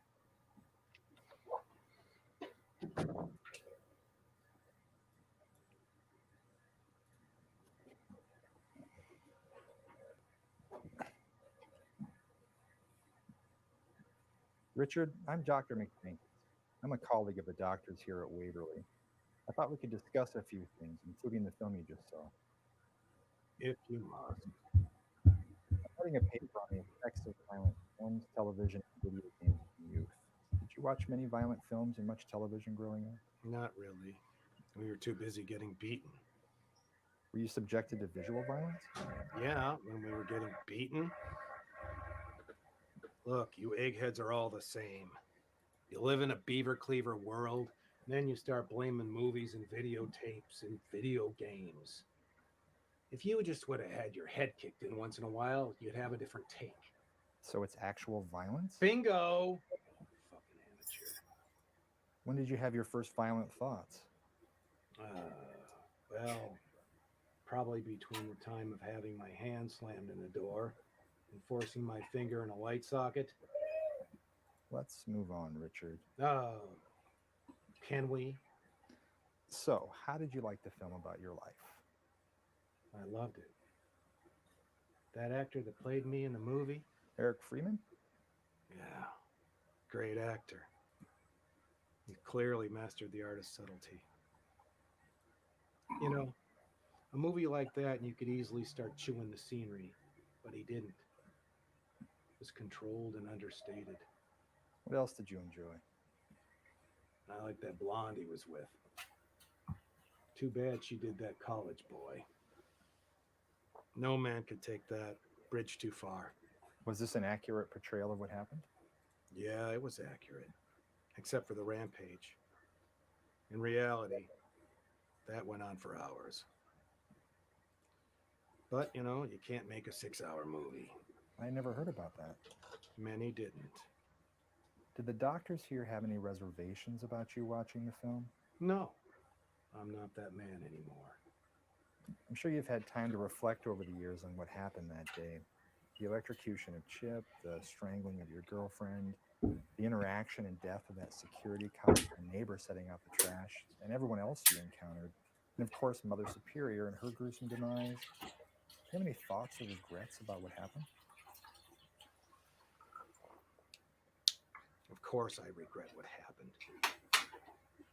Given a chance to have my freedom versus watching Mother Superior's head rolling on the floor, I would have put the axe down.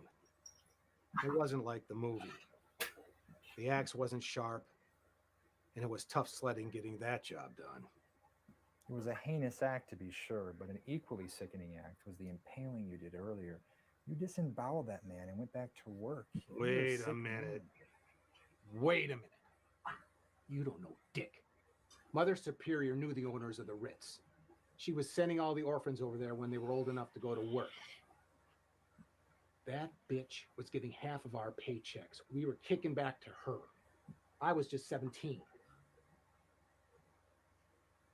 If I would have spoken up, they told me that they'd bury me in the tombs till my 18th birthday. So it was shut up and do what you're told. 5 minutes earlier, I'm cleaning toilets and I'm pulling cockroaches out of the soup. And then they start barking. About the I love this about part. the garbage. Always the fucking garbage. So I'm taking the garbage out.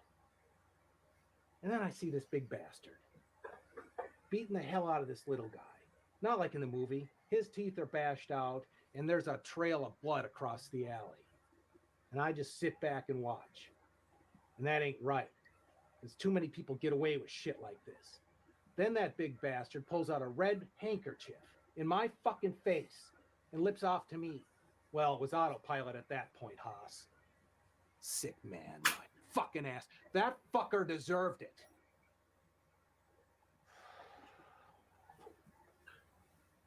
It's getting hot in here. It's getting hot in here. I heard when you got shot in Mother Superior's house, the police thought you were dead and let you lie there. It's true. Coroner found a pulse. They rushed me off to the hospital and pulled a pound of lead out of me. Do you have any fond memories that sustain you? Absolutely. The sound of an umbrella opening, the chopping of wood, but most of all, the weekly sanitation pickup. That's very specific, Richard. Are those fond memories from your childhood? Yes. Back to the movie. Would you like to meet Eric Freeman someday? No, I would not. Why? I'd rather remember him as the genius he is. You always hear about people finally meeting someone famous, and they're always let down. In here, we got nothing but memories. I don't want any more negative ones. Well, Dr. Langford tells me to do a lot of reading in here. Thanks to him, he gives me his books and newspapers. How else do you pass the time? I wrote a script, Unhinged. It's a revenge thriller. It's about a criminally insane inmate who's forced to escape and seeks revenge on those that set him up for murder. When I get out of here, I'm going to get that thing made. If you get out. I'll get out. I've been a model inmate. Richard, I spoke with the chief of administration this morning. He told me emphatically there's no chance of you ever being released. And short of some miracle, this is it for you. Well, it is the holidays. Perhaps I can produce a Christmas miracle.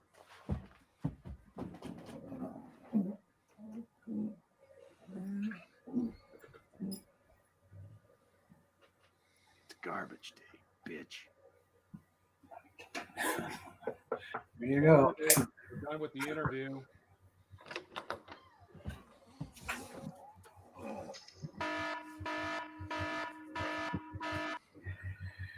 Okay.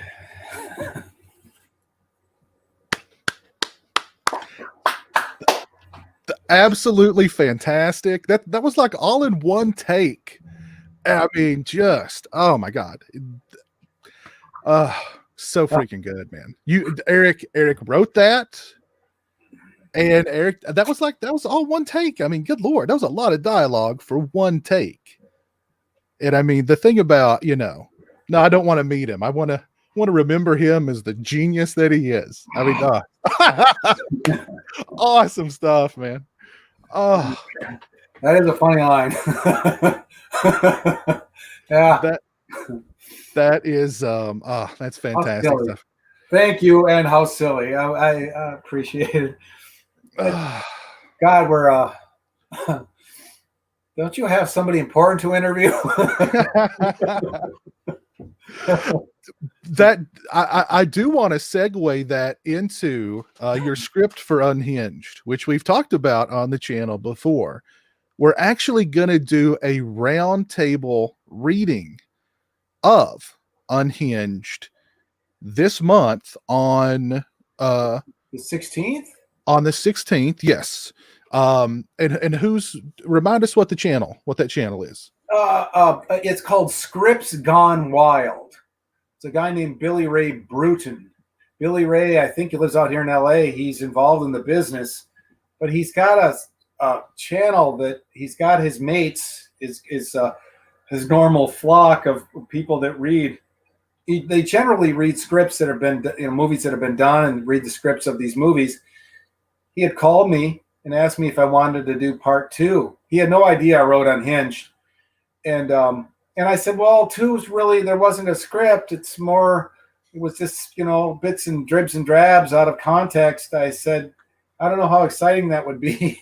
And then he goes, yeah, that's true. And I said, well, why don't we read Unhinged? And he said, like he knew what it was. And he goes, well, what's that? And I said, well, I wrote the true sequel to part 2. And so he was like, whoa, really? And I said, yeah. And I said, hey, it's actually good. And I sent it to him most immediately. And 2 hours later, he calls me back and says, let's do it. I read it. And I said, what? And so he poured through it. And but he thoroughly enjoyed it. And so Justin and I and Billy Ray Bruton's and his mates will be reading the script on the 16th. So it should be, it's probably as close as I'll get. And it maybe not. Maybe we'll do it someday, the movie. But I don't know. Heck, I got to look at it myself. I've even forgotten what I wrote, but I know it's good. Very good. But thank you for bringing that up. I didn't even remember that that's coming up. And so thank you. How strange. Listen, that script is so awesome too. So it'll be a lot of fun to do that reading on the 16th. It'll be fun. So yeah, as you know, and you would agree that the exposition, between the scene, between the dialogue, that really requires a pro on that to bring it to life. That can be illuminated quite well under the right conditions, and setting the stage for the scenes, and there's a lot there that's funny. And I hope and Justin should have a pivotal part in this. I think he will. I know he will. So it should be a gas, man. Frankly, it'll be fun. These guys also on this Scripts Gone Wild, they drink while they're doing this. So it isn't uncommon that they stop and have a pop, and continue on. So, but they've been doing it a while, and we're going into their world, right, Justin? But I'm glad he called me. I mean, who'd want to do two when you could do this one? It's far better and fresh. And so he's excited, and I better get excited. So I don't know. Goofy. I'm luckiest guy in the world. It'll be fun. The script is awesome, and I'm not just saying that because you're my friend, but I've read scripts before that it's like they were written by like a 5-year-old. You get like one line of exposition and the dialogue is like, go, where, over there. Okay. You know what I mean? This was like, I think you could very easily sort of turn this into a novel if you wanted to, because the exposition was fantastic to read. It was just an entertaining script to read. And I mean, there's action, there's suspense, there's romance, and there's one hell of a body count. So I mean, it's there's Caldwell. It doesn't really go. Most people might think, well, he ended up on the cement. His mouth is bloody. He opens his eyes. The movie ends. But you think, well, he gets up off the cement, starts swinging the axe or something. But rather, we go forward a number of, a couple decades and starts in the insane asylum yet again. And but we quickly divest ourselves from that.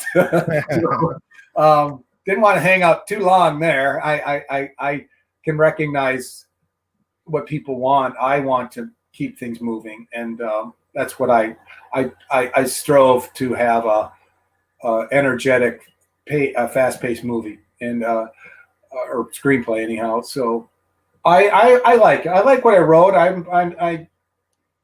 I wouldn't. It didn't. If it passes my test, I can absolutely say that it is entertaining. I wouldn't want it any other way. I wouldn't even have brought it up. If I would just hack through it, as you said, I would have just like kept it to myself. Like it was a game try, and then throw it in the back of the closet. But I'm still out there trying. I should probably be on these sites and crowdfund it and try to. I think we could do it for $300,000 or something, or 200. I don't know, maybe 100. I don't know, but because there's no stars in it, no money for talent. It doesn't have big explosions and big money shots. It's a high body count with special effects here and there, but I think it can be done pretty cheap and done well. And I really think it can make money. It'd be done so cheaply, Justin, as you know. And I know Shout Factory already said, you get this thing done, come to us, we'll distribute it. So that was kind of nice to have that as perhaps an avenue. But I don't know.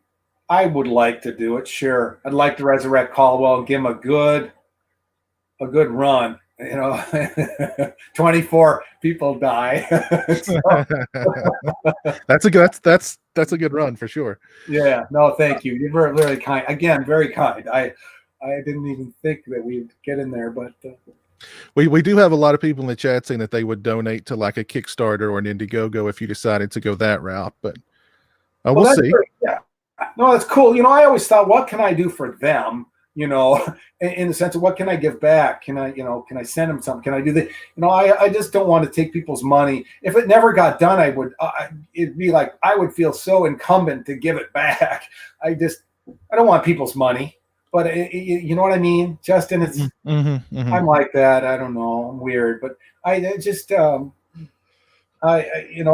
would like someone to say, hey, I want to throw some money into this thing.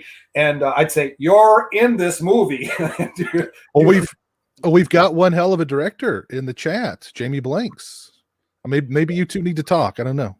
That's exactly. And I agree. And I know that Lee Harry had Lee Harry, when I talked to him, that I was writing this and my ideas, and then I wrote it. And before he saw it, I said, would you like to, I kind of asked him if he wanted to be part of it. And he's like, he begged off. Of course, he was a gentleman, but then I said it to him. I said to him the synopsis, because in Los Angeles, as you know, Justin, no one wants to read a fucking script. They go, well, show me the movie. Yeah. The synopsis is 2.5 pages. It's hardest thing I did because you got to condense to 125 pages into 2 pages. And I found that to be difficult, but I pulled it off. But if someone can read 2.5 pages, but to get back to Lee, yeah, he finally got on board. He said, yeah, it's good. We can, he says it needs to be cut a little bit here and there and there. I said, I know, but anyone that wants to take it on is going to adulterate it anyhow. Everyone thinks they're a Tarantino. They slice and dice it. I don't think it needs any slicing or dicing, but it could be trimmed. Hard for me to do that because I love every part of it, but nevertheless, there's always something that can be excised to accommodate a shorter runtime. But I think this movie is so fucking good. Sorry, but I think it's so good that people would hang for 90 minutes. It doesn't have to be, it doesn't have to be. It's like David Dakota. I sent him the script, and he says, "Oh, it's a real movie." I was like, "Yeah." It's like, Jesus, what does it need to be 75 minutes? Or But I just think that there's so much in it, so fun and entertaining. And some movies are where you're not dragging. It's not like it's gonna, like, my ass hurts. Oh, when's this thing gonna end? There is no scene in there that doesn't move. I feel that there's parts in it that people will be laughing so hard they're going to miss the next dialogue. So, I don't know. I'm biased, but I know what's good, and I wrote it, and it was organic. And I'll tell you right now, the guy that owns the rights to Silent Night, Deadly Night, Scott Schneid, he wrote the original. He finally got the rights back. Now, Scott's a good man and a decent man. I like him, and he's the only one that doesn't like this, and he's such a purist for the original that he was telling me, well, everything needs to culminate in the third act, and he was kind of old school about sequence and a dramatic arc and all this. And I said, Scott, I wrote it. This could happen in real life. This could happen to Caldwell. This is where it's just, Caldwell's in a pickle, but he tries to get out of it, and then this and this happens. But well, and I think Scott is interested in the reboot more than anything else. So he's got those rights. He wants to reboot that puppy. So true. We'll see. We do have somebody in the green room. Jeff, how's it going, buddy? Hey. There's Jeff. That's good. Long time, couple weeks, month, 2 months. You got a question for Eric? Not a question, and just Well, I lost 30 pounds actually, so 30 yeah. pounds. Fuck, that's a lot. Close to it in Wow. maybe a month or two. Yeah. So what are you doing? What's helping you lose the pounds? Yeah. I'm on a diet where I just eat good food, not too much, and then do the elliptical and lift weight. That's pretty much it. Excellent. Excellent. So that's really good. I applaud you because that's 30 pounds is all that's great. And that'll of course then it gives you impetus to keep going, right? I mean, of course. You're on a journey now. So yeah. Wow. What's on your diet these days? Chicken, pistachios, protein bars. That's pretty much about it. Yeah. Are you a fan of tuna? I know Eric's a supporter of tuna fish and brown rice. Do you like tuna fish? I do like tuna fish. Yes. There you go. Get all that get that good fish oil in you. You know what I mean? Salmon's good too. I like salmon.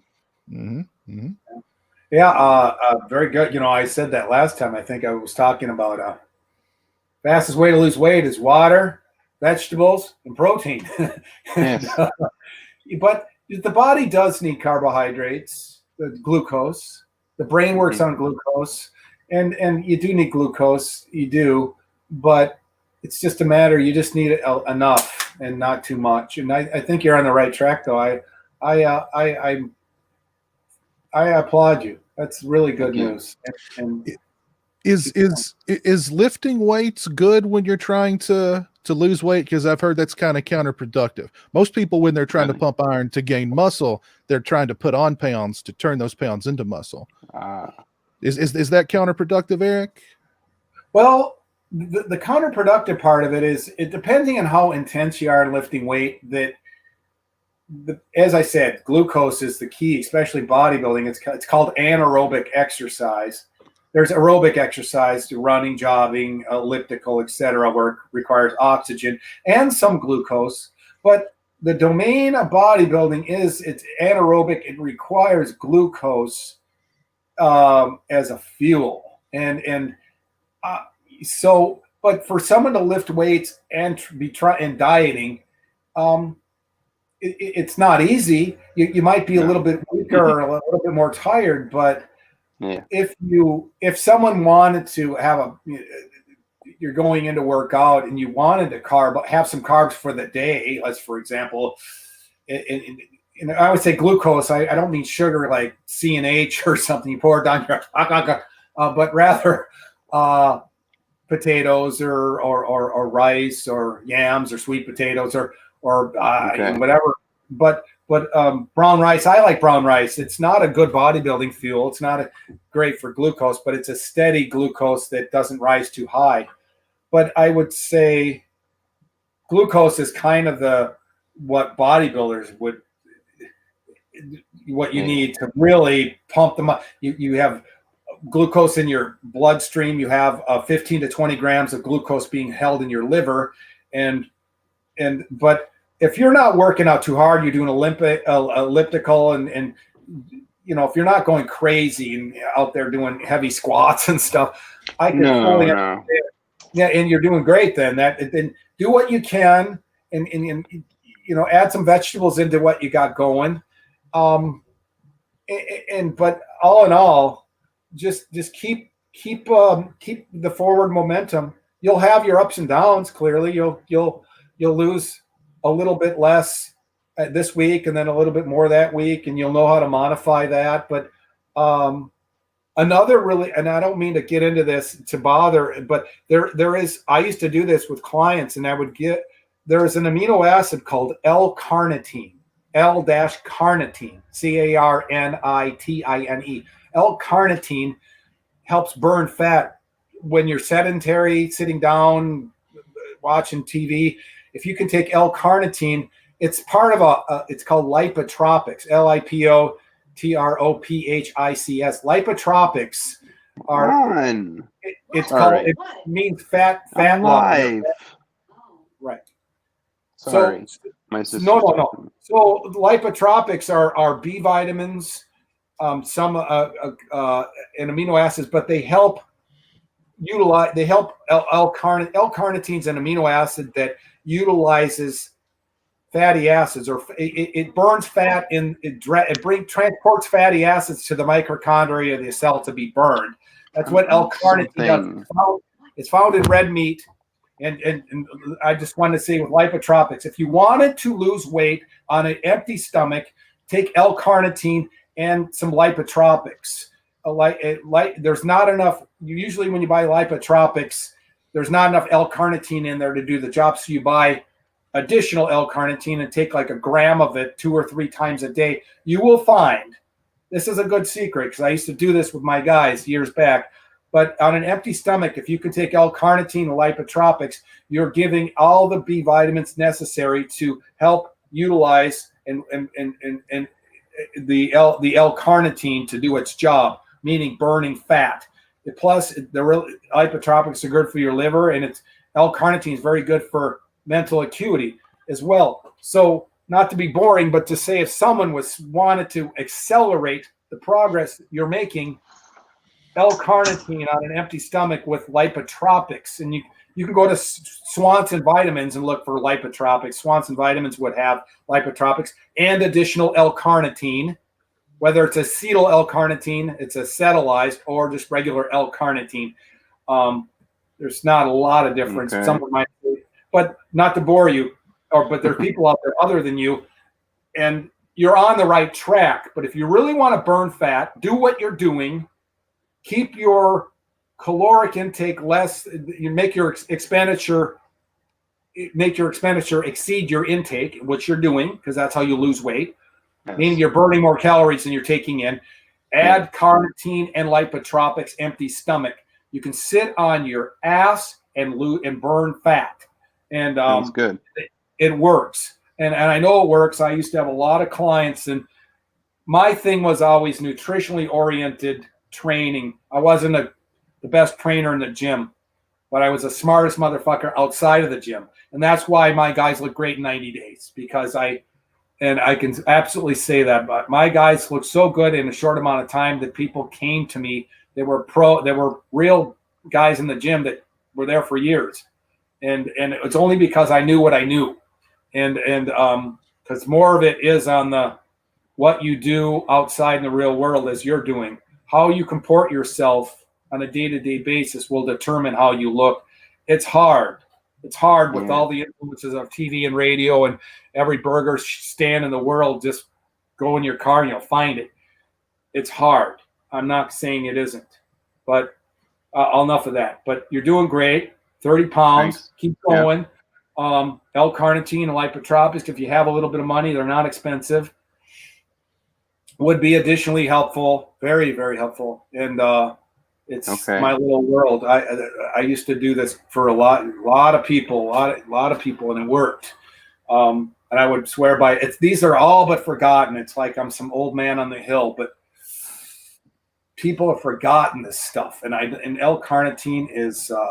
You can go out there and look. You'll find out it's a cognitive enhancer. It's a fat burner. There's probably bodybuilders talking about it somewhere in some blog. Hear you. Take it out for 2 seconds. I'm on a live show. Well,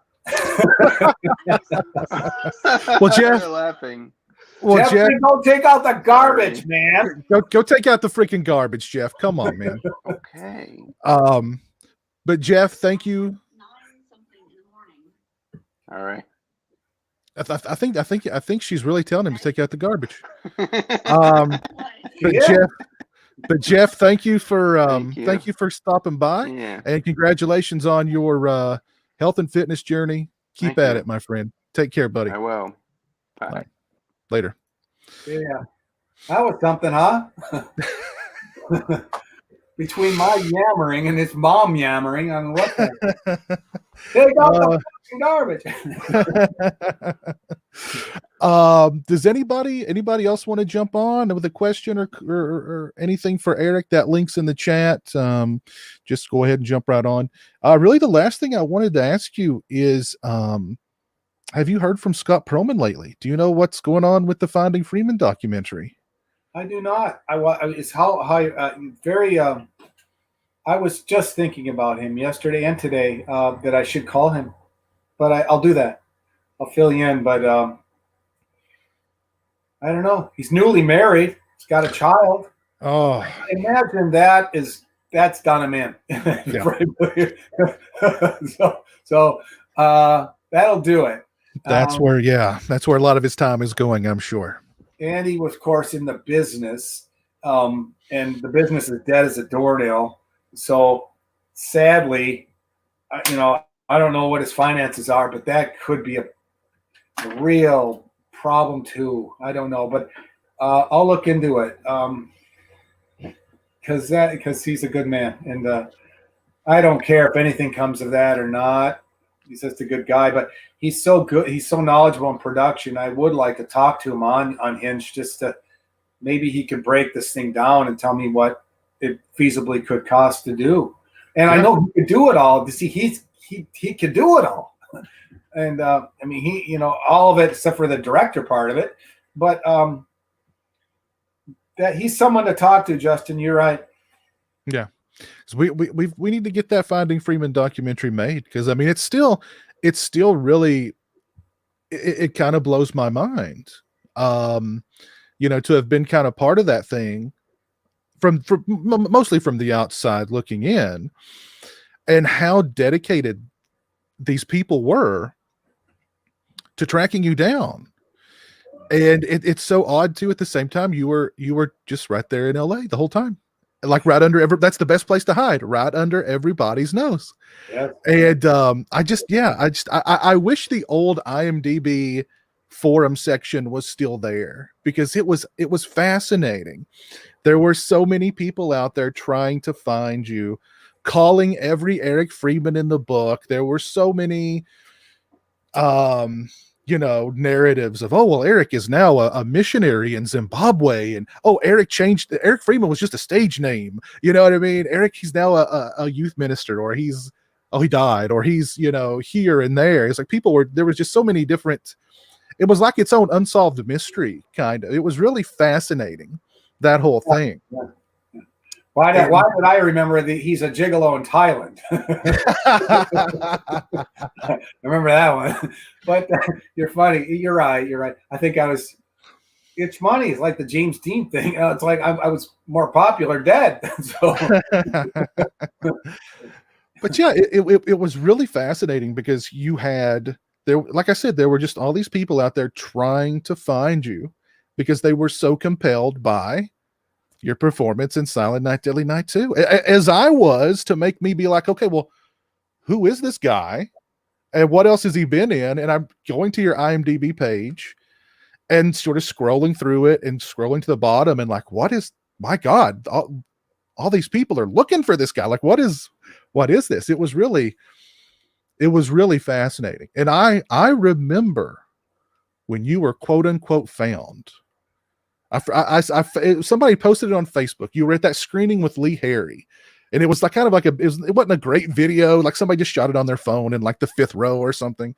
And I remember like, oh my God, there he is. He's alive. There he is. So, that whole story is just fascinating, I think. And I really hope Scott at some point can make that documentary, because I think it'd be fantastic. Yeah, no, it would be nice. I must say that Scott had much more enthusiasm to make it than I. I was like, yeah, but what about Unhinged? Every time I see him, I just keep throwing that up. But I got to work on that more. I need to be more tenacious on this. The script's at a nice place now, being looked at, I'm hoping, but I'm sure they'll deny me. But I need to. I think it's like bull by the horns. I think that it's better that I try to see what I can, see what funds I can build on this. I would be nice if I could get someone interested, and then they say, well, if you can get X together, we can do this kind of thing. And, that would be nice. only because I think it could make money. If I didn't think it would make money, I wouldn't even go forward. But I do have I do believe on a positive level it could be done cheaply and entertain. And if it entertains, it can be streamed and people will buy it. And because it would make two look, it would be something great. It really would. I think it could really be a good adjunct to two. So I'll work on that. Because not 20, but I have the enthusiasm anyhow to do that. But no, thank you for that. And the Facebook thing, that was a labor of love by many people. Apparently some young girl started it, really, and she's in ill health, and I never really know her. Scott Perlman knew that quite well, and he's interviewed a lot of people and done some labor on it. But that's really nice, and to for people to be searching out. And I like the fact that they came up with all this, and some people was calling every Eric Freeman the phone book, and very interesting. Cool. But no, thank you. But there's only one Eric Freeman, and that's the Eric Freeman, THEE, ericfreeman.com. So yes. Yes, and and thank you for that too, because I lost my website because I was playing, fast and loose, like, I'll pay the dues on that beginning of the month, and then they cut me off at the end of December. It was like, all I need is another day, but Justin came in and saved the day. He's like, no, Eric, we can go month to month on this. It's not all is not lost, and so you pulled my fat out of the fire. But yeah, I like the website. It was when it was gone. It's like, why'd you let it go? but it's back. And again, if you guys want to get, there's 2 garbage cans left, so jump on those 8x10s, posters, all kinds of cool stuff, personalized and autographed by Eric. TheEricFreeman.com, THEE ericfreeman.com. I'll post it in the chat, and hopefully it'll be enough time to get it to you before the holidays. I've had some weird things with the mail this month, where a viewer of mine sent me a Blu-ray. He lives in Kentucky. It went from Kentucky to Pennsylvania and was in Pennsylvania for like 5 days, just sitting there. And now finally it's come back to Kentucky. So, and I've had other packages that are like, arriving late, but they're still coming. But yeah, you almost want to tell the UPS, look, throw out the ballots, but get my package here on time. Exactly. Yeah. Yeah. We could have, that would have been something, Caldwell up in, as a poll watcher in Pennsylvania, that'd be something. That would be something. Those sir, you need to step back another 20 feet. It's like, naughty. Those ballots would have been counted a lot sooner if you were lording damn over right. Gave their spelling. But thank you for all this time. Geez, we spent some time here, and I appreciate you letting me blabber, and as I do, and thank you. I hope it wasn't too boring. No, not at all, Eric. It's always a pleasure to have you come on here and shoot the bull, or on the Region Free channel. Everybody loves you, and they just they're fans, and whatever you've got to say. I mean, here's the thing: whatever you're talking about, you're very, very passionate about it, and that comes through, and you're very, very knowledgeable about it. So I mean, people know you're not BSing, and it's that's yeah, good, yeah. I thank you. Jill Ann says, Eric, you are a national treasure and a true gem. I see that on the screen. Fuck, how cool. Yeah. So thank you, Jill. Oh, no. But we've had a very lively chat. A lot of people are having fun in the chat. I adore Eric, Jamie says. That's nice. Thank you, Jamie. yeah, so we've had a very nice chat tonight, and it's been a lot of fun, man. So the holidays are right around the corner. I hope you have a great holiday season, and I hope everybody out there has a great holiday season. Also, again, don't be naughty, or you may get punished. Yeah, you're punished because you're going to watch the movie.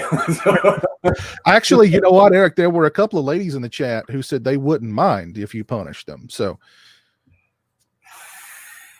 I'm good at that. So, but yeah, this has been a lot of fun. Thank you for hanging out. We've been doing this for almost 2.5 hours, and again, it's always a lot of fun. We'll have to do it again in the very near future. Let me give up some shout outs here. Shout out to my buddy Nico. Thank you for the $10 super chat. Lipke Vision Films. Thank you for the $5 super chat.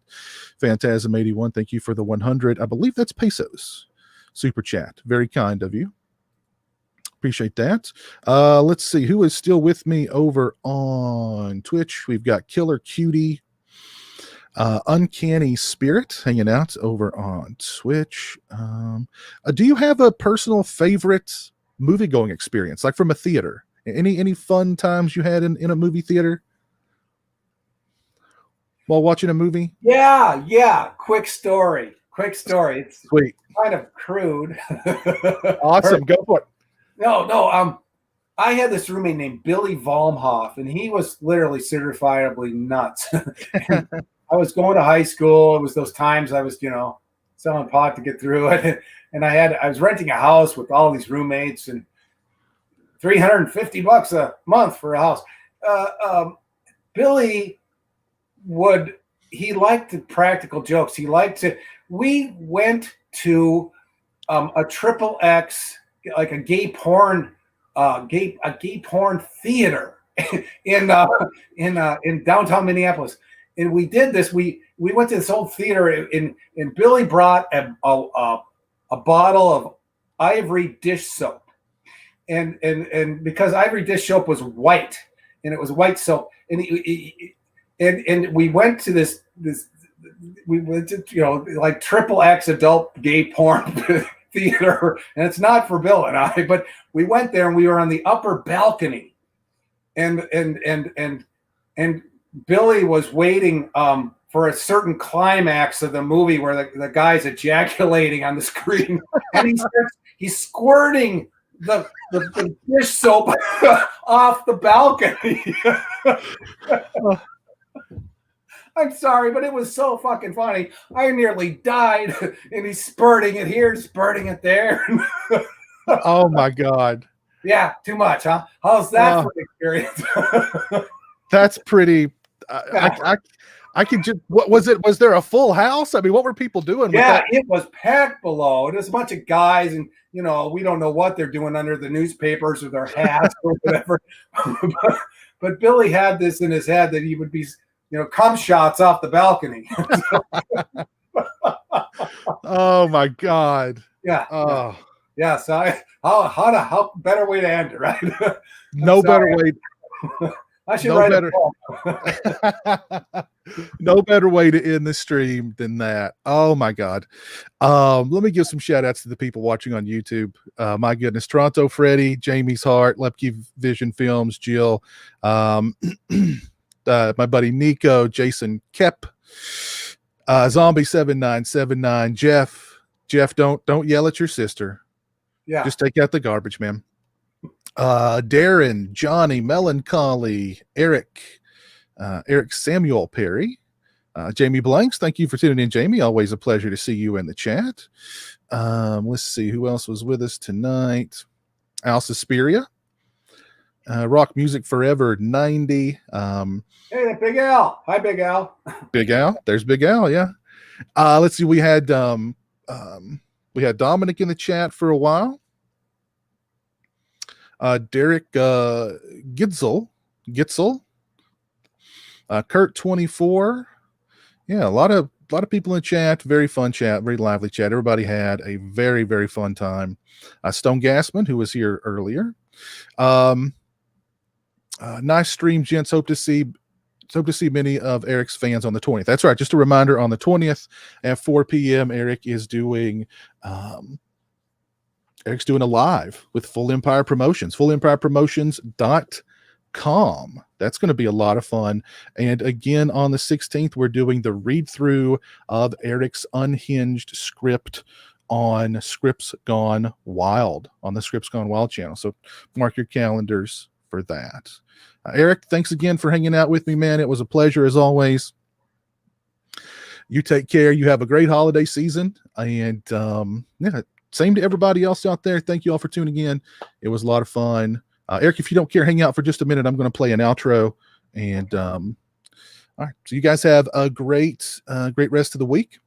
We'll talk again very, very soon. Take care. Stay safe. And until next time, peace.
Christmas Eve is slow.